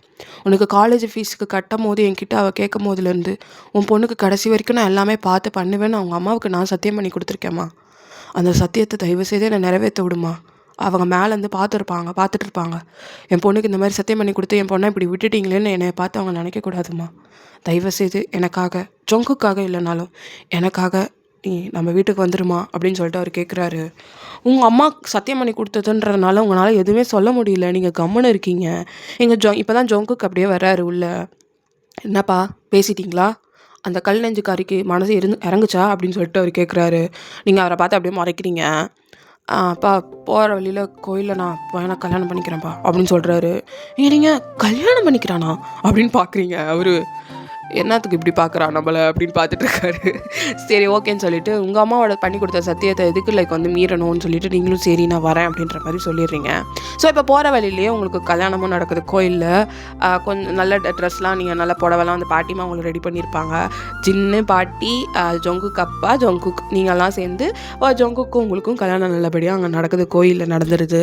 வரும்போது காரில் தான் இங்கே ஜொங்குக்கும் உங்களுக்கும் ஒரு காரில் வர சொல்லியிருப்பாரு. உங்கள் திங்ஸு மிச்சதெல்லாம் எடுத்துகிட்டு இன்னொரு இதில் வந்து ஜொங்குக்கு அவங்க அப்பா வர்றாரு. உங்கள் மேலே தான் ஜொங்குக்கு கையை போட்டு அப்படியே உட்காந்துட்ருக்காரு காரில். நீங்கள் இங்கே பாரு, நீ தாலி கட்டிட்டன்றதுக்காகலாம் என்னால் உன் பொண்டாட்டி பழைய மாதிரிலாம் என்னால் இருக்க முடியாது, கையெட்டு ஒழுங்கா அப்படின்னு நீங்கள் அப்படியே உதறி விட்றீங்க. அவர் ஏய் என்னடி நானும் பார்த்துட்டே இருக்கேன், ரொம்ப ஓவராக தான் பண்ணிகிட்ருக்க. முன்னாடியாச்சும் உனக்கு பொண்டாட்டின்ற ட்ராக் இல்லை, இப்போ பாரு நான் கட்டின தாலி தொங்கிட்டு இருக்க கழுத்தில், சும்மா வாயை மூடிட்டு வா, என்னை வெறுப்பேற்றி பார்க்காதவன், பழைய ஜொங்குக்க மறந்துட்டியா அப்படின்னு கேட்குறாரு. இங்கே நீங்கள் இந்த பழைய ஜொங்குக்குன்ற பூச்சாண்டியெல்லாம் என்கிட்ட காட்டாத, நானுமே பழைய வயன் இல்லை.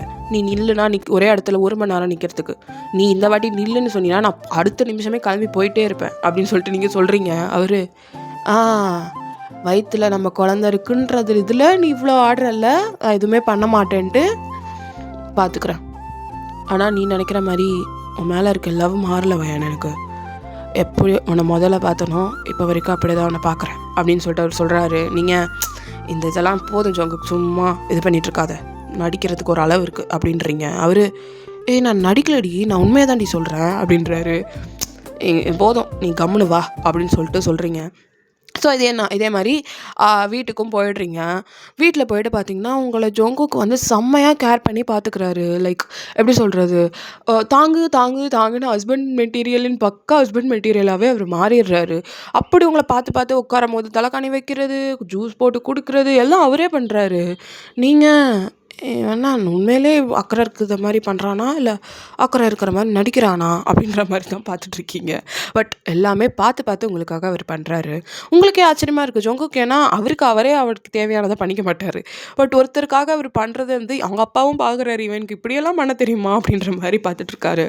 ஸோ இப்படியே போகுது. ஸோ இங்கே உங்களுக்கு இன்றைக்கி கல்யாணம் ஆயிருக்குல்ல, ஸோ அதனால் ஃபர்ஸ்ட் நைட் ஏற்பாடு பண்ணணும்னு சொல்லிட்டு வீட்டில் எல்லாம் டெக்கரேட் பண்ணிருக்காங்க ஜொங்குக் ரூமை. இங்கே உங்கள் அப்பா என்ன பண்ணுறீங்க அப்படின்னு பார்த்துட்டு ஆமாம் அப்படியே எதுவும் நடக்காத மாதிரி தான் அப்படின்னு சொல்லிட்டு அவர் போகிறார். நீங்கள் ப்ரெக்னெண்ட்டாக இருக்கீங்க, உங்களுக்கு அங்கே ஃபர்ஸ்ட் நைட் ஏற்பாடு பண்ணிட்டு இருக்கிறாங்க. பைத்தியம் பண்ண சொன்னது ஜொங்குக் தான், ஆனால் அவருக்கு வந்து ஒரு மாதிரி இருக்குது, எதுவும் அப்படியே நடக்காத மாதிரி தான் அப்படியே பண்ணிட்டு இருக்கானுங்கன்ட்டு அவர் பாட்டு அவர் ரூமுக்கு போயிடுறாரு. இங்கே ஜொங்குக் வந்து மேலே போய் அவர் ரூமில் போய்ட்டு வெயிட் பண்ணிட்டுருக்காரு உங்களுக்காக தான். உங்களுக்குமே கடுப்பாக இருக்குது, இதெல்லாம் இப்போ அவசியமா அப்படின்ற மாதிரி நீங்களும் போகிறீங்க. நீங்கள் உள்ளே போன உடனே டோர் லாக் பண்ணிவிட்டு அந்த பால் சொம்பு கொடுத்துருப்பாங்க, அதை எடுத்துகிட்டு போயிட்டு பக்கத்தில் அந்த நைட் ஸ்டாண்டில் வச்சுட்டு நீங்கள் அப்படியே திரும்புறீங்க.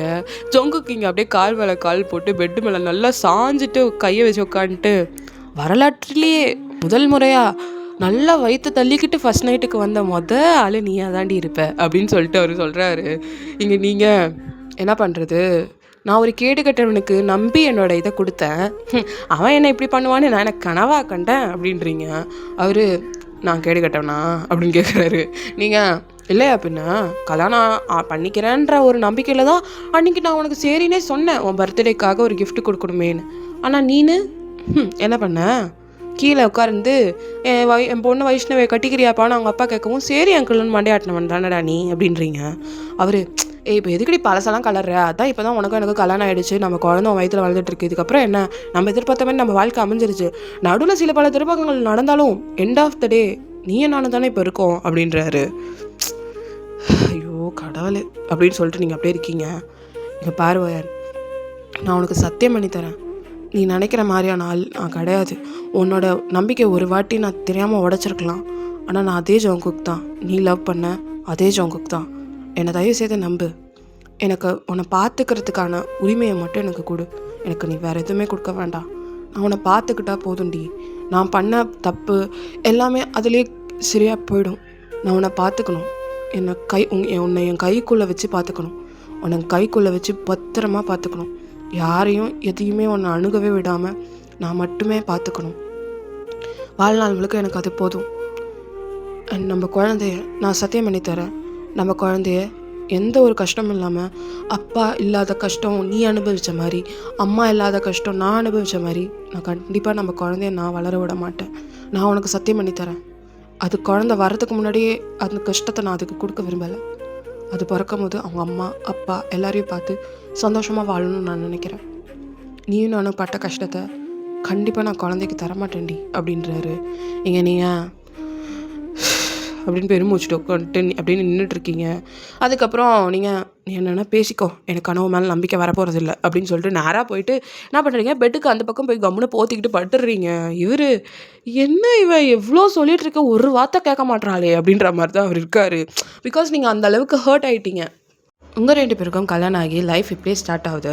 இதுக்கப்புறம் ஜொங்குக்கு அவங்கள நிறையாவே பார்த்துருப்பாரு. லைக் எப்படி சொல்கிறதுனா, உங்களுக்கு தேவையானதெல்லாம் பண்ணுறது, உங்களுக்கு தேவையானதெல்லாம் வாங்கி தரது, ப்ரெக்னென்சி டைமில் எல்லாம் பண்ணுறாரு. அவர் தேடி தேடி எல்லாருக்கிட்டையும் கேட்டு கேட்டு வாங்கி அதை பண்ணுறாரு. பிகாஸ் அவருக்கு என்னமோ தெரியல, லைக் அம்மான்ற அந்த ஒரு இது அவருக்கு ரொம்ப ப்ரீஷியஸாக அவர் இருக்கார். லைக் அந்த டேர்மே அவருக்கு அவ்வளோ ப்ரீஷியஸான ஒரு விஷயம் இந்த உலகத்தில். அம்மா ஒரு குழந்தைய இந்த உலகத்துக்கு கூட்டிகிட்டு வர்றது. பிகாஸ் அவங்க அம்மா கிட்ட அதை ஃபீல் பண்ணதில்லை. அவங்க அம்மா அவர் பிறந்த உடனே இறந்துட்டாங்க. அதனால் இப்போ உங்கள் 2 பேரும் இப்போ உங்களையும் உங்கள் குழந்தையும் அதை பார்க்கும்போது அவருக்கு அது அவருக்கு ஏற்பட்ட காயமும் சேர்ந்து அவர் கூட ஆறிடும் அப்படின்ற ஒரு நம்பிக்கை அவருக்கு இருக்குது. உங்களையும் உங்கள் 2 பேரோட குழந்தையும் அவர் பார்க்கும்போது அது உங்களோட சேர்ந்து அந்த வலியெல்லாம் போயிடும் அப்படின்ற ஒரு இது அவருக்கு இருக்குது. அதனாலே என்னமோ உங்களை பார்த்து அவர் பார்த்துக்கிறாரு. லைக் தாங்குறாரு. உங்களுக்கே டவுட்டு, இவெல்லாம் இப்படியெல்லாம் பண்ணுறவனே இல்லையே அப்படின்ற மாதிரி தான் உங்களுக்கு இருக்கும். நீங்கள் போய் உட்காந்துங்கன்னா உங்களை கீழே கூப்பிட்டு போனீங்கன்னா கையை பிடிச்சி கூட்டிகிட்டு போகிறதும், படி இறங்குனீங்கன்னா கையை பிடிச்சி கூட்டிகிட்டு போகிறதும், உங்களுக்கு உட்காரும் போது நல்லா பின்னாடி தலைக்காணியெல்லாம் வைக்கிறதும், சாப்பாடு எல்லாமே உங்களுக்கு கேட்டு கேட்டு பண்ணுறதும், இந்த மாதிரியே போயிட்டு இருக்கும். ஜொங்குக்கு ஒரு ரேசர்னு அவங்கக்கிட்ட சொல்லியிருப்பேன்ல. ஸோ அதனால் ஜொங்குக்கு அப்படி தான் ஒரு வாட்டி ரேசிங் ஏதோ போயிட்டுருக்கும் போது அவருக்கு செம்ம அடி, கை கால்லாம் அடிப்பட்டு அவருமே உடம்பு சரியில்லாமல் வீட்டில் அவர் லைக் பெட் ரெஸ்ட் எடுக்கிற மாதிரி ஆகிடுது நிலமை. இப்போ நீங்கள் தான் உங்களுக்கு கொஞ்சம் கஷ்டமாக தான் இருக்குது. என்ன தான் உங்களுக்கு பிடிக்கல, எனக்கு நம்பலை அப்படின்னு இருந்தாலும் ஜொங்குக்கு இந்த மாதிரி ஆகிடுச்சுன்னும் போது உங்களுக்கு ரொம்ப கஷ்டமாக தான் இருக்குது. இப்போ உங்களுக்கு அரௌண்ட் ஒரு 7 மந்த் ஆகிடுச்சு. ஸோ நீங்கள் கொஞ்சம் நிற மாதம் அந்த மாதிரி இருக்கீங்க. அந்த இதில் தான் நீங்களுமே ஜொங்குக்கு நீங்கள் தான் பார்த்துக்கிட்டு இருக்கீங்க. இப்போ சாப்பாடு தான் ஜொங்குக்கு பிளேட்டில் போட்டு நீங்கள் ஜொங்குக்கு ஊட்டி விட்டுட்ருக்கீங்க. பிகாஸ் ஜொங்குக்கோட கை லைக் அசைக்க முடியாது.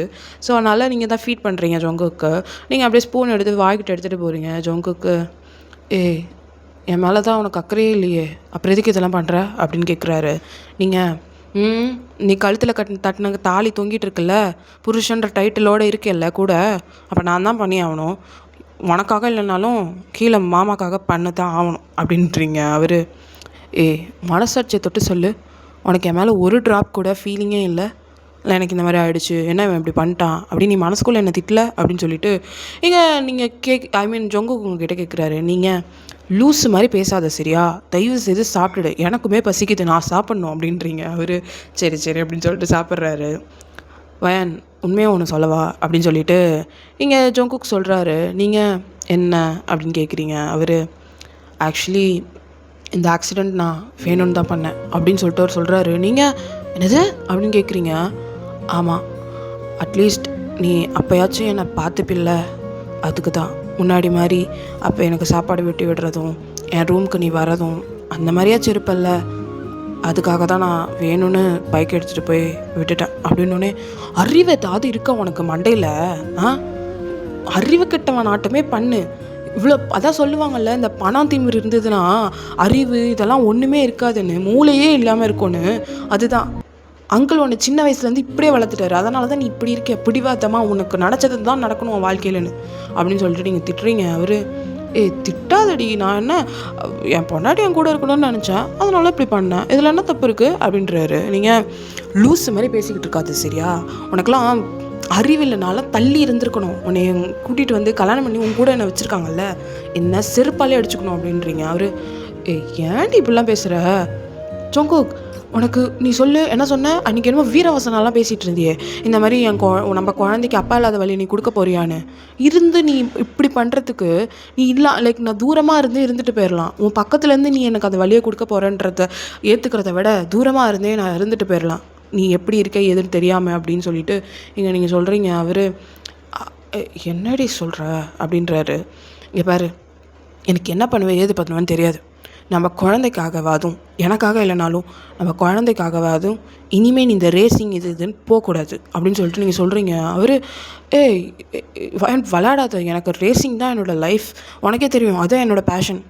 அப்போது என்னை மறந்துடும், நம்ம குழந்தைய மறந்துடும். நான் இப்போவே பொட்டி படிக்கையோட எந்த இடத்த விட்டு வந்தனோ அங்கேயே போகிறேன். எனக்கு இது வேண்டாம். நீ உன்னோட இஷ்டத்துக்கு நீ இருப்பேனா, நானும் என் இஷ்டத்துக்கு தான் நான் இருப்பேன். நான் என்னோடய இஷ்டத்தை மாற்றி நான் வந்ததுக்கான காரணம் நீ சொன்ன ஒரே விஷயம், குழந்தைக்கு நான் அப்பா இல்லாத வழியை கொடுக்கக்கூடாதுன்னு நீ சொன்னதுக்குனால மட்டும்தான். ஆனால் என் குழந்தைக்கு இப்படிப்பட்ட ஒரு அப்பா, சும்மா பொண்டாட்டியோட அரவணைப்புக்காக போய் உளுந்து வாரிட்டு வந்த அப்பா தேவையில்லை, மூளை இல்லாத அப்பா அப்படின்னு சொல்லிட்டு நீங்கள் சொல்கிறீங்க. அவர் என்னால் ரேசிங் பண்ணாமல் இருக்க முடியாதுடி, உனக்கே தெரியும். அதெல்லாம் எனக்கு தெரியாது, உனக்கு நான் வேணும், இந்த குழந்தை வேணும் நீ நினச்சினா உன்னை நீ மாற்றிக்கோ அப்படின்னு சொல்லிட்டு நீங்கள் பாட்டு ஏஞ்சி போயிட்டே இருக்கீங்க. இந்த ஜங்குக்கு ரேசிங் தான் என்னோடய உயிர், கிட்டத்தட்ட நான் ஒரு 10 வருஷமாக நான் ரேசிங் தான் போயிருக்கேன், திடீர்னு உடுன்றா எப்படி அப்படின்னு சொல்லிட்டு அவர் யோசிக்கிறாரு. பட் ஆனால் அவர் நீங்கள் சொன்னது வந்து சீரியஸ்னஸ் அவருக்கு புரியுது. அவர் உட்காந்து யோசிக்கிறாரு, உங்களுக்காகவும் உங்கள் குழந்தைக்காகவும் இதை அவர் பண்ணி தான் ஆகணும்னு சொல்லி யோசிக்கிறாரு. சரி ஓகேன்னு சொல்லிவிட்டு மறுநாள் ஆகுது. நேராக அவருக்கு கொஞ்சம் இப்போ லைட்டாக கொஞ்சம் நாள் அப்படியே கழித்து நடக்கிற அளவுக்கு ஓரளவுக்கு சரியாயிடுறாரு. இப்போ நேராக அப்படியே கொஞ்சம் தாங்கி நடந்து தான் கீழே போகிறாரு. பார்த்தா அவங்க அப்பா தான் உட்காந்து ஆஃபீஸ் ரிலேட்டடாக ஏதோ பார்த்துட்ருக்காரு. இவங்க நேராக ஜொங்குக்கு போய் அவங்க அப்பா பக்கத்தில் உட்காந்துட்டு டாடி அப்படின்னு கூப்பிட்றாரு. சொல்கிறா என்ன அப்படின்னு அப்படி பார்க்குறாரு. டாடி நீங்கள் எப்போவுமே சொல்லுவீங்கள்ல, அதுக்கு நான் ஓகே சொல்லலான் இருக்கேன் டாடி அப்படின்னு சொல்லிட்டு இங்கே ஜொங்குக்கு சொல்லவும், என்னதுடா அப்படின்னு கேட்குறாரு. இல்லை ஆஃபீஸ்க்கு வான்னு சொல்லுவீங்கல்ல, நான் ஆஃபீஸ்க்கு வரேன் டாடி, நான் பிஸ்னஸ் எடுத்து பார்த்துக்கிறேன் அப்படின்னு சொல்லிட்டு சொல்லவும், டேய் நீயா சொல்கிறது இது அப்படின்னு சொல்லிட்டு அவர் ரொம்ப ஷாக்கில் பார்க்குறாரு. இங்கே ஜொங்குக்கு ஆமாம் டாடி, நான் இனிமேல் ரேசிங் போகிறதா இல்லை, ரேசிங் போகிறது எனக்கு பிடிக்கல, அதனால் நான் ஆஃபீஸ்க்கு வரேன் டாடி, நான் பிஸ்னஸை பார்த்துக்கிறேன், உங்களுக்கு ஹெல்ப்ஃபுல்லாக இருக்கேன் அப்படின்னு சொல்லிட்டு ஜொங்குக்கு சொல்லவும், ஜொங்குக்கு அப்பா வானத்துக்கு பூமியை குதிக்கிறாரு. கிட்டத்தட்ட அவர் எவ்வளோ நாள் கேட்டிருப்பாரு ஜொங்கு கிட்ட ஆஃபீஸ்க்கு வாடான்னு. இப்போ ஜொங்குக்கு உங்களுக்காகவும் உங்கள் குழந்தைக்காகவும் அந்த டெசிஷன் அவர் எடுக்கிறாரு. ரேசிங் வந்து சேஃப் இல்லை, ஏன்னா உங்கள் குழந்தைக்கு ஒரு அப்பா நாளைக்கு இருக்கணும் அப்படின்னா ரேசிங் வந்து ரொம்ப சேஃபஸ்ட்டான ஒரு ஜாப் இல்லைன்னு அவருக்கு பேஷனுக்காக இருக்கலாம். பட் ஃபேமிலின்னு ஆயிடுச்சுன்னா அது வந்து சேஃப் இல்லைன்னு அவருக்குமே அது ஃபீல் ஆனதுனால அவர் இந்த டெசிஷன் எடுத்திருப்பாரு. ஜொங்குக்கு அப்பா செம்ம ஹாப்பி, எப்பாடி கடவுளே அப்படின்னு சொல்லிட்டு நேராக உங்ககிட்ட தான் கிச்சனில் இருப்பீங்க நீங்கள், நேராக உங்ககிட்ட தான் வர்றாரு. ஏம்மா மருமகளே ரொம்ப நன்றிம்மா, இந்த பையனை எவ்வளோ வருஷமாக வேலைக்கு வாடா என் கூட ஆஃபீஸுக்கு வாடான்னு கூப்பிட்டுருப்பேன், ஒரு வாட்டி கூட வந்ததில்லைம்மா இந்த நாய், நீ ஆனால் சொன்ன ஒரு வார்த்தைக்காக எப்பா எனக்காக வரலனாலும் பரவாயில்ல, ஆனால் உனக்காகவும் என் பேரக்குள்ளைக்காகவும் வரேன் நானே, அதுவே போதும், ஐயோ ரொம்ப நன்றிம்மா அப்படின்னு சொல்லிட்டு அவர் பாட்டு போகிறாரு. நீங்கள் நான் அவனை ரேசிங் தான் ஸ்டாப் பண்ண சொன்னேன், அவங்க அப்பா ஆஃபீஸ்க்கே போகிறேன்ட்டானா, சந்தோஷம்தான் அப்படின்னு சொல்லிட்டு நீங்கள் பாட்டு கிச்சனில் இருக்கீங்க. ஸோ உங்களுக்கு டேஸ் இப்படியே போகுது. அவர் உங்களை நல்லா கேர் பண்ணி பார்த்துக்கிறாரு, ஆஃபீஸ்க்கு போகிறாரு, ஒரு பக்கா ஹஸ்பண்டாகவே மாறிடுறாரு. ஊதாரித்தனமாக பைக் ரேசிங் அண்ட் வந்து ரொம்ப எப்படி சொல்கிறது, வேலை வெட்டி இல்லாமல் சுற்றிட்டு இருந்த ஒரு ஆள் அவர் ஃபேமிலிக்காக, உங்களுக்காகவும் உங்கள் குழந்தைக்காகவும் டோட்டலாக அவரோட இதையே அவர் மாற்றிக்கிட்டாரு. அவரோட டெய்லி ரொட்டீனையே அவர் மாற்றிக்கிட்டாரு. ஆஃபீஸ் போகிறதும் வர்றதும் அவங்கள பார்த்துக்கிறதும் உங்களுக்கு தேவையானதை பண்ணுறதும், இது மட்டும்தான் வந்து அவர் ஃபேமிலியை டைம் ஸ்பெண்ட் பண்ணுறதில் இப்போ ரொம்ப ஈடுபாடாக இருக்கார். உங்களுக்கு ஒரு பக்கம் சந்தோஷமாக இருக்குது ஜொங்குக்கு எப்படி பார்க்க, பிகாஸ் ஜொங்குக்கு எப்படி இருந்த ஆள்னு உங்களுக்கு தெரியும். நீங்கள் அவரை வந்து உங்களுக்கு 2 பேரும் கல்யாணம் ஆகிறதுக்கு முன்னாடி நீங்கள் லவ் பண்ணுறதுக்கு முன்னாடிலேருந்து நீங்கள் அவரை பார்த்துட்ருக்கீங்க. ஸோ அவர் எவ்வளோ அடமெண்ட், எவ்வளோ டாமினன்ட், எப்படி இருந்த ஒரு பர்சன், இப்போல்லாம் கூட வந்து அவர் சொன்ன பேச்சுக்கு யாராவது நோ அப்படின்னு சொன்னால் கூட அவர் அது ஏன் அவங்க நோ சொல்கிறாங்கன்னு உட்காந்து பொறுமையாக யோசிக்கிற அளவுக்கு அவர் பொறுமையாக மாறியிருக்காரு. உங்களுக்கு ரொம்ப சந்தோஷமாக இருக்குது. ஒரு பொறுமை அவன்கிட்ட வந்துடுச்சு, ஒரு பக்கா ஃபேமிலி மேனாக அவன் நடந்துக்கிறான்ட்டு நீங்கள் ரொம்ப சந்தோஷப்படுறீங்க. உங்களுக்குமே கொஞ்சமாக ஜொங்குக்கு மாறினதில் உங்களுக்குமே சந்தோஷம். உங்களுக்கும் பழைய எப்படி சொல்கிறதுனா அந்த ஃபீலிங்ஸ் எப்படி சொல்கிறது, நம்பிக்கைன்றதை விட ஜொங்குக்கு மேலே இந்த ஃபீலிங்ஸ் இப்போ ஆக்டிவேட் ஆகுது கொஞ்சமாக. அவர் உங்களுக்காக கேர் பண்ணுறதும், உங்களை பார்த்துக்கிறதும், உங்களை லவ் பண்ணுற விதமாக இருக்கட்டும், உங்களை இது வரைக்கும் யார்கிட்டையும் இது வரைக்கும் விட்டு கொடுக்காம பார்த்துக்கிறதும் உங்களுக்கு ரொம்பவே பிடிச்சிருக்கு. லைக் உங்களை ஹாஸ்பிட்டல் கூட்டிகிட்டு போகிறது வர்றது, கேரிங்காக இருக்கிறது. இது ஒரு பொண்ணுக்கு இதை விட வேறு என்ன வேணும்? ஒரு ஆம்பளை மொத்தமாக அவங்களுக்காகவே அவங்க வாழ்க்கையில் இருக்கிற மாற்றவே கூடாதுன்ற விஷயத்த ஒரு பொண்ணுக்காக மாற்றுறாங்கன்ற போது அந்த லவ் தவிர்த்து ஒரு பொண்ணு வேறு என்ன எதிர்பார்ப்பா? அவ்வளோதான். நீங்கள் உங்கள் லைஃப்பில் ஃபுல்ஃபில்டாக ஃபீல் பண்ணுறீங்க. உங்கள் அம்மாவுக்கிட்டேயும் நீங்கள் போயிட்டு உங்கள் அம்மாவோட கல்லறையில் போயிட்டு நீங்கள் இந்த மாதிரி வந்து ஜோங்குக்கு இப்படி ஆகிட்டான் அப்படி ஆகிட்டான்னு சந்தோஷமாக நீங்கள் போய் உங்கள் அம்மாட்ட சொல்லிவிட்டு நீங்கள் வரீங்க. இந்த அளவுக்கு லைக் வந்து உங்களுக்குமே ஹாப்பியாக இருக்குது. ஸோ இப்படியே டேஸ் போயிட்டே இருக்கவும் உங்களுக்கு ப்ரெக்னென்சி பெயினும் வந்துடுது. லைக் வந்து உங்களுக்கு 10 மந்த் கம்ப்ளீட் ஆகி ப்ரெக்னென்சி பெயினும் வந்துடுது. லைக் ஜோங்குக்கு ஆஃபீஸில் இருப்பார். லைக் நீங்கள் உங்களுக்கு ப்ரெக்னென்சி பெயின் வந்த உடனே கால் வந்திருக்கும் அந்த மாதிரின்னு சொல்லிட்டு. ஸோ அப்படியே டேரெக்டாக ஒரு ஹாஸ்பிட்டல் வந்துடுறாரு. பார்த்தா உங்களுக்கு அழகான ஒரு கேர்ள் பேபி பிறக்குது. ஸோ ஜோங்குக் அவருக்கு வந்து அவங்க அம்மாவே லைக் வந்து திருப்பி வந்த மாதிரி ஒரு ஃபீல். அவங்க வந்து நான் உன்னை விட்டு அப்போ போயிருக்கலாம், ஆனால் இப்போது உன் பிள்ளையா நான் வந்திருக்கேன்ற மாதிரி ஜோங்குக்கு வந்து அவ்வளோ ஹாப்பியாக ஃபீல் ஆகுது. உங்களுக்குமே அதே தான், உங்கள் அம்மா உங்களுக்கு திருப்பி வந்த மாதிரி உங்களுக்கு ஒரு ஃபீல். ஸோ 2 பேருமே ஹாப்பி கேர்ள் பேபின்றதுனால வீட்டிலலாம் செம்மையாக செலிப்ரேட் பண்ணுறாங்க. பாப்பா வந்து கேர்ள் பேபி வந்துருச்சுன்னு சொல்லிட்டு அவங்க தாத்தாக்கு காலகாரில் புரியல ஜோங்குக்கு அப்பாவுக்கு. அவர் இங்கத்துக்கு அங்கத்துக்கு ஓடி ஹாஸ்பிட்டல் ஃபுல்லாக ஸ்வீட் கொடுக்குறாரு. அவ்வளோ இதுவாக இருக்குது. அவரோட எம்ப்ளாயீஸுக்கு எல்லாம் வந்து இன்சென்டிவ் மாதிரி கொடுக்குறாரு. அவ்வளோ ஹாப்பியாக அவர் ஃபீல் பண்ணுறாரு, பேத்தி பிறந்துட்டா அப்படின்னு சொல்லிட்டு. குழந்தை பிறந்ததுக்கு அப்புறமும் கூட ஜோங்குக் வந்து குழந்தையுமே செம்மையாக பார்த்துக்கிறாரு. லைக் குழந்தைக்கு டைப்பர் மாற்றுறதா இருக்கட்டும், குளிக்க வைக்கிறதா இருக்கட்டும், மற்ற காரியங்கள் எல்லாமே குழந்தைய கூட்டிகிட்டு லைக் வாக்கிங் போகிற மாதிரி, பாப்பாவுக்கு வேடிக்கை காட்டுற மாதிரி, லைக் வந்து எல்லாமே உங்களை வெறும் குழந்தைக்கு ஃபீட் பண்ணுற மட்டும்தான் அவர் விடுறாரு தவிர்த்து மிச்சம் எல்லாமே அவரே பார்த்துக்கிறாரு. உங்களுக்கே கடுப்பாக இருக்கிறே, குழந்தைய கொஞ்சம் என்கிட்ட கூடுறா அப்படின்னு நீங்கள் கேட்டால் கூட அவர் தான் எல்லாத்தையும் பார்த்துக்கிறாரு. குழந்தையுமே அதுக்கேற்ற மாதிரி அழுதுதுன்னா நீங்கள் குழந்தைய தூக்கும் போது அழுகி நிறுத்த மாட்டா, வேறு யார் தூக்குனாலும் அழுகி நிறுத்தவே மாட்டா. ஆனால் ஜோங்குக் வந்து அவர் ஆஃபீஸ் போயிட்டு வந்துட்டு குழந்தைய ஃபஸ்ட்டு அவர் தூக்கின உடனே அவள் வந்து ஓரளவுக்கு ஹாப்பியாக அவள் மூடு வந்து ஓரளவுக்கு சேஞ்ச் ஆகிடும். ஜோங்குக்கை பார்த்த உடனே அப்போவே உங்களுக்கு தெரிஞ்சிருச்சு, okay she is a dates girl, அவள் சரியான அவங்க அப்பாவோட செல்லம் அப்படின்ற மாதிரி உங்களுக்கு புரிஞ்சு போச்சு. ஐயோ எனக்கு வருது என் பிள்ளைன்னு நான் சொல்லிட்டு இருந்தேனே இப்படி கவுத்துருச்சே அப்படின்ற மாதிரி தான் உங்களுக்கு இருக்கும். நீங்கள் என்ன தான் உங்கள் பிள்ளைன்னு சொன்னாலும் கடைசியில் வந்து ஜோங்குக் ஸ்கோர் பண்ணிட்டு போயிட்டாரு. ஸோ அதனால பாப்பா ஃபுல்லாக ஜோங்குக்கு கிட்ட தான் இருக்கா, ஜோங்குக் கிட்ட தான் விளையாடுவா. எல்லாமே மோஸ்ட்லி அவள் ஜோங்குக்கை பார்த்தாலே ஹாப்பி ஆகிடுவா. அந்த மாதிரி ஒரு சிச்சுவேஷன். லைக் அந்த மாதிரி ஒரு இது அவர் வந்து அவரை ஈர்த்துட்டார் அப்படியே வந்து குழந்தைக்கிட்ட. லைக் அவர் வந்து அந்த கிராவிடேஷன் பவர்னால அவர் வந்து அப்படியே ஈர்த்துட்டார். ஸோ அப்படி தான் அவங்களுக்கு இருக்கும். உங்களுக்கு லைட்டாக அவர் மாதிரி காண்டாத்தான் இருக்குது.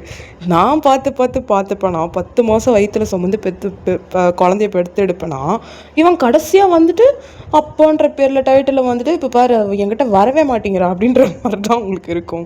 பட் உங்களுக்கு ஜோங்குக்கும் உங்கள் பொண்ணும் ஜோங்குக்கும் இருக்கிற அந்த பாண்டை பார்க்கும்போது உங்களுக்கு ஹாப்பியாக இருக்குது. லைக் ஓகே பரவாயில்ல, குழந்தை அவன் பார்த்துக்கிறதும் ஒரு ஃபேமிலி மேனாக மாறியிருக்கான் அப்படின்றது உங்களுக்கு ரொம்பவே ஹாப்பியாக ஃபீல் ஆகுது. நீங்கள் ஜோங்குக்கை பார்க்க ஒரே லவ்ஸாக மாறுது உங்களுக்கு. ஜோங்குக் குழந்தை வந்ததுக்கப்புறம் உங்கள் மேலே லைட்டாக ஜோங்குக்கு வந்து எப்படி சொல்கிறதுனா இன்ட்ராக்ஷன் வந்து கம்மியாகுது. லைக் வந்து உங்ககிட்ட பேசுகிறதும், நீங்கள் பிடிக்காத மாதிரி நடந்துக்கிட்டாலும் உங்ககிட்ட வந்து முன்னாடிலாம் வந்து பேசுவார், என்னடி எப்படி இருந்தது நாள் அப்படிலாம் கேட்பார். ஆனால் குழந்தை வந்ததுக்கப்புறம் சுத்தமாக உங்ககிட்ட கேட்குறதே இல்லை. லைக் வந்து எப்படி இருக்க என்ன அதெல்லாம் இல்லை.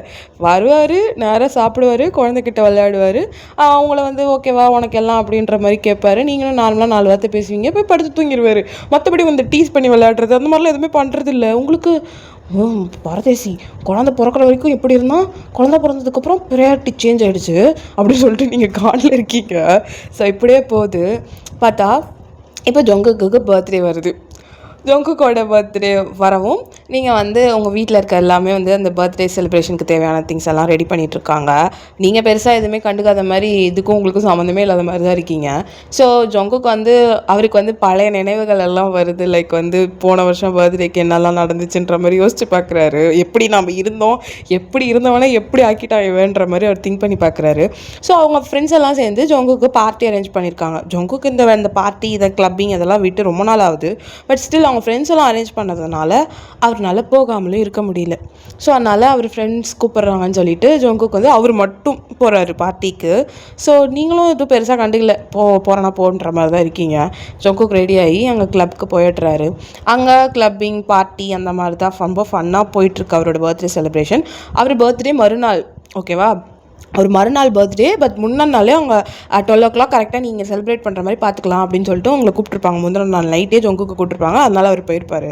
ஸோ இங்கே அப்படியே பார்ட்டி இந்த மாதிரி வைப்பாக போகவும் ஜொங்குக்கு அங்கே கிளப்பில் உட்காந்துட்டு கையில் ட்ரிங்க்ஸ் வச்சுருக்காரு. பட் அவரால் ட்ரிங்க் பண்ண முடியல. அவரோட நினப்பு ஃபுல்லாமே போன வருஷம் இந்நேரம் நம்ம எப்படி இருந்தோம், வயன் கூட இருந்தோம், எவ்வளோ அன்பாக இருந்தா, எவ்வளோ லவ்லியாக வந்து எல்லாம் பண்ணால் நம்ம பர்த்டேக்காக, நம்ம அதை மிஸ்யூஸ் பண்ணிட்டோம், அவள் இப்போ என் மேலே நம்பிக்கையே இல்லாமல் இருக்கான்றது மட்டும்தான் அவர் மண்டலில் ஓடிக்கிட்டே இருக்கு. இங்கே அவர் ஃப்ரெண்டு, டே மச்சான் என்ன யோசிக்கிற அப்படின்னு சொல்லிட்டு வந்து கேட்குறான். இங்கே ஜொங்குக், இல்லைடா வயனை பற்றி தான் யோசிக்கிறேன்.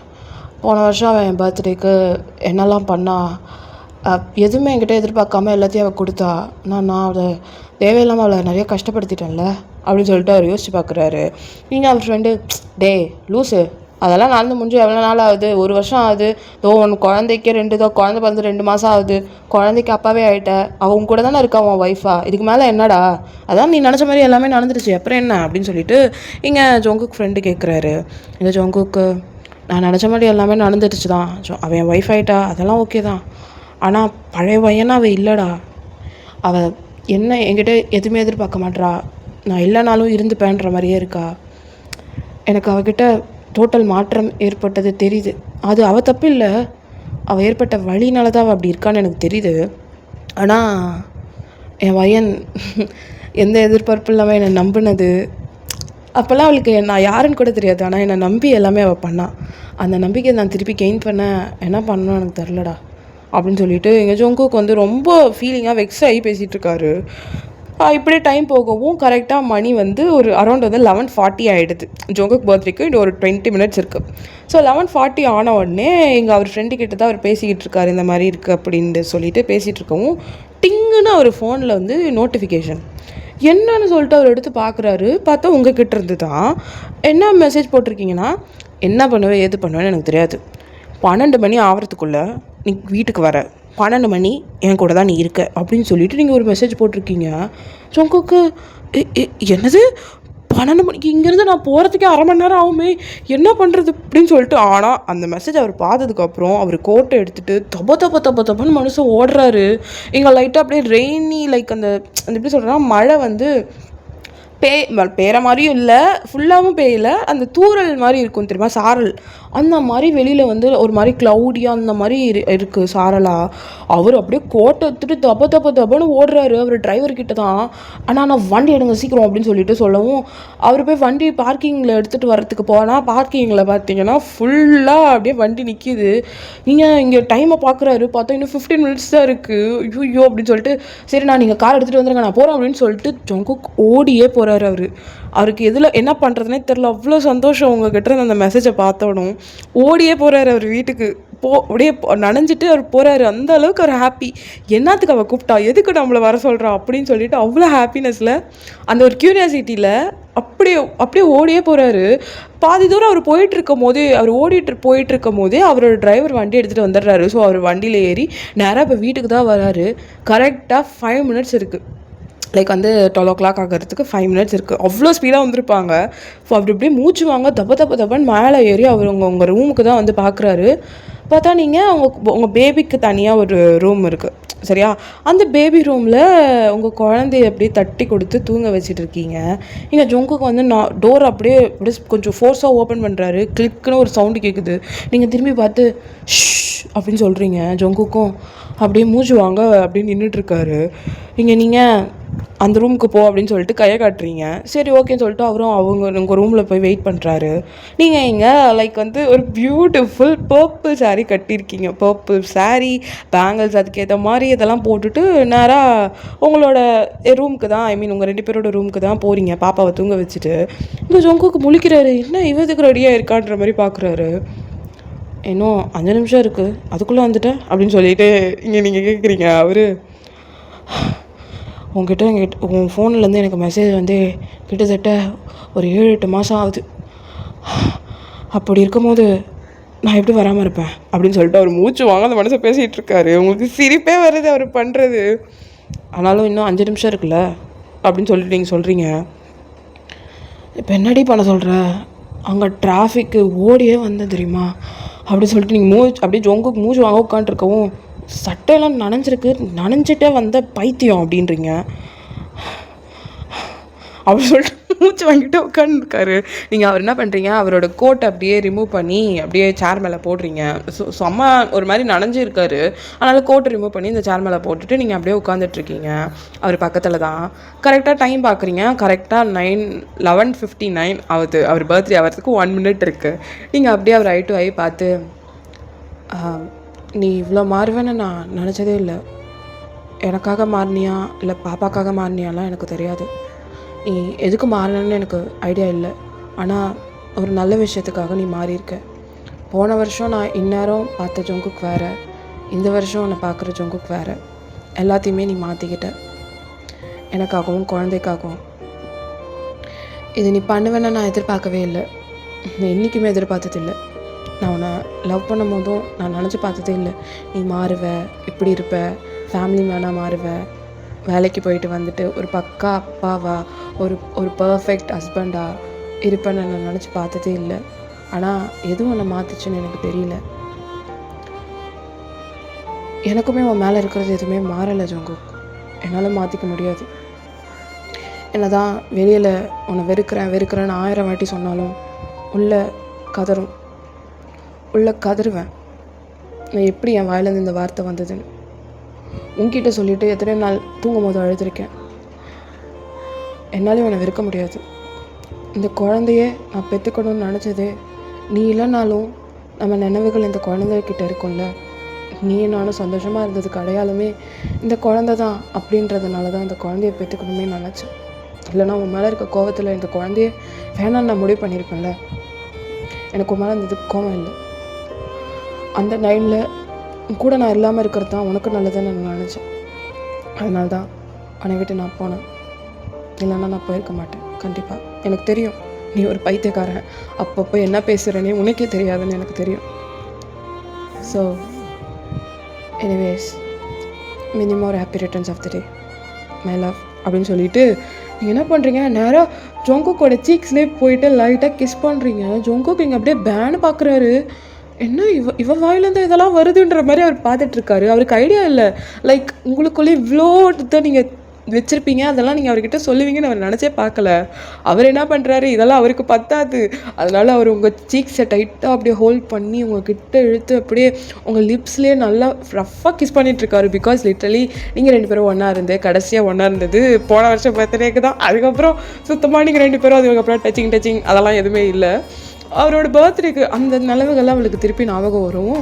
அவர் அப்படியே உங்களை கிஸ் பண்ணி அவர் பக்கத்தில் இழுத்து அவ்வளோ ரஃப்பாக அவர் கிஸ் பண்ணிகிட்ருக்காரு. லிட்ரலி உங்கள் முடியெல்லாம் பிடிச்சி அப்படி கிஸ் பண்ணிட்டுருக்காரு. உங்களுக்கு என்னடா எப்படி பண்ணுறோம் அப்படின்ற மாதிரி தான் இருக்கும். அப்புறம் நீங்கள் ஸ்டாப் பண்ணுறீங்க. பர்த்டே விஷ் பண்ணால் திருப்பி தேங்க்ஸ் சொல்லணும்னு உங்கள் வீட்டில் சொல்லிக் கொடுக்கலையா அவனுக்கு அப்படின்ற மாதிரி நீங்கள் கேட்குறீங்க. அவர் பர்த்டே விஷ் பண்ணால் தேங்க்ஸ் சொல்லி கொடுத்துருக்காங்க. ஆனால் பொண்டாட்டி விஷ் பண்ணால் தேங்க்ஸ் வேறு மாதிரி செய்யணும்னு சொல்லி கொடுத்துருக்காங்க அப்படின்னு சொல்லிட்டு அவர் சொல்கிறாரு. நீங்கள் எந்த மாதிரி அப்படின்னு சொல்லிட்டு கேட்குறீங்க. அவர் பேசுகிறத விட செஞ்சு காட்டினா நல்லாயிருக்கும்னு தோணுது. எப்படி சொல்கிறேன், டெமோ காட்டவா அப்படின்னு சொல்லிட்டு அவர் கேட்குறாரு. உங்களை அப்படியே பெட்டில் புஷ் பண்ணிட்டு அவர் ஹோவர் ஆகுறாரு உங்கள் மேலே. நீங்கள் பர்த்டே விஷ் பண்ணால் இப்படி தான் ஒய்ஃபுக்கு தேங்க்ஸ் சொல்லணும்னு உங்கள் வீட்டில் சொல்லி கொடுத்துருக்காங்களா அப்படின்னு சொல்லிட்டு நீங்கள் கேட்குறீங்க. அவர் ஆமாம் எங்கள் வீட்டில் இப்படி தான் சொல்லி கொடுத்துருக்காங்க அப்படின்னு சொல்லிட்டு அவர் சொல்கிறாரு. நீங்கள் சரி இங்கே பாரு, என்ன பண்ணுவேன் எது பண்ணுவேன்னு எனக்கு தெரியாது. உன்னோட அடுத்த பர்த்டேக்குள்ளே எனக்கு இன்னொரு குழந்தை வேணும், பையன்தான் வேணும். நீயும் உன் பொண்ணு சேர்ந்துக்கிட்டு பண்ணுற அமக்கலாம் இருக்கே. கஷ்டப்பட்டு நான் பெற்றான்டா 10 மாதம் சுமந்து. ஆனால் அவள் இப்போ உன்னைய பார்த்தா தான் தூங்குறா, உன்னைய பார்த்தா தான் சாப்பிட்றா, எது பார்த்தாலும் அவங்க அப்பா நீ தான் பண்ணுவேன்றா. எனக்கு அதெல்லாம் எனக்கு செட் ஆகாது. எனக்கு ஒரு பையன் வேணும். அந்த பையன் வந்தான்னா உனக்கு தெரியும் அந்த வழி என்னன்னு, உங்ககிட்டயே வராமல் நான் என்கிட்டயே வச்சுப்பேன் அப்படின்னு சொல்லிட்டு நீங்கள் சொல்கிறீங்க. அவர் பையன் தானே கொடுத்துட்டா போச்சு. ஸோ இதோட இந்த ஒன் ஷாட்டை நான் இங்கே முடிக்கிறேன் guys. hope you guys like it and next video mostly revenge marriage போட்டு ட்ரை பண்ணுறேன். நடுவில் தேயாங் ஒரு ஜிமின் ஒரு ஹங்லைன் யாருக்காவது ஒரு ஒன் ஷாட் ட்ரை பண்ணலான்னு இருக்கேன். ஸோ சொன்ன மாதிரியே வெனஸ்டேக்குள்ளே எடிட் பண்ணி போட்டுட்டேன். வாய்ஸ் கொஞ்சம் லோவாக இருந்துச்சுன்னா அட்ஜஸ்ட் பண்ணிக்கோங்க. பிகாஸ் வந்து வாய்ஸ் வந்து கொஞ்சம் மைண்டெல்லாம் அப்செட்டாக இருக்கிறதுனால என் வாய்ஸ் வந்து கொஞ்சம் ஒரு மாதிரி இருக்குது. மற்றபடி வேறு ஒன்றும் இல்லை. மோஸ்ட்லி ஓகேவாக தான் இருக்குதுன்னு நினைக்கிறேன். எடிட் பண்ணும்போது பார்த்தா ஓகேவாக தான் இருக்கிற மாதிரி இருக்குது, தெரியல. So hope you guys like it. வேறு என்ன சொல்லணும்னு நினச்சேன், அவ்வளோதான். ஸோ மறக்காமல் கமெண்ட் பண்ணுங்கள், ஷேர் பண்ணுங்கள், லைக் பண்ணுங்கள், சப்ஸ்கிரைப் பண்ணிக்கோங்க. அடுத்தடுத்த வீடியோஸ் உங்களுக்கு பார்க்கணும் அப்படின்னா சப்ஸ்கிரைப் பண்ணிக்கிட்டிங்கன்னா நான் எப்போல்லாம் வீடியோஸ் போடுறேன்னா உங்களுக்கு வரும். அண்ட் மறக்காமல் கமெண்ட் பண்ணுங்கள் எப்படி இருந்துச்சுன்னு சொல்லி. ஒரு ஷார்ட் லைன் பண்ணாலும் போதும், இல்லை ப்ரீஃப் எக்ஸ்ப்ளனேஷன் நீங்கள் சில பேர் கொடுப்பீங்க. ஸோ அவங்கெல்லாம் ப்ரீஃப் எக்ஸ்ப்ளனேஷன் எப்போவும் போல் கொடுத்துருங்க. வீடியோ போடுறது இதுவே எனக்கு அது தாண்டா, உங்கள் ரிவ்யூக்காக தான் நான் போடுறேன், ஓகேவா? ஸோ மறக்காமல் கமெண்ட் பண்ணுங்கள். ஸோ அவ்வளோதான். Take care. எல்லோரும் நல்லபடியாக சாப்பிட்டு ரெஸ்ட் எடுத்துகிட்டு அவங்கவுங்க வேலையை பார்த்துட்டு இருங்க. ஸோ நெக்ஸ்ட் வீடியோவில் உங்களை பார்க்குறேன். Until then, this is Shah signing off. Bye. Sarangyo.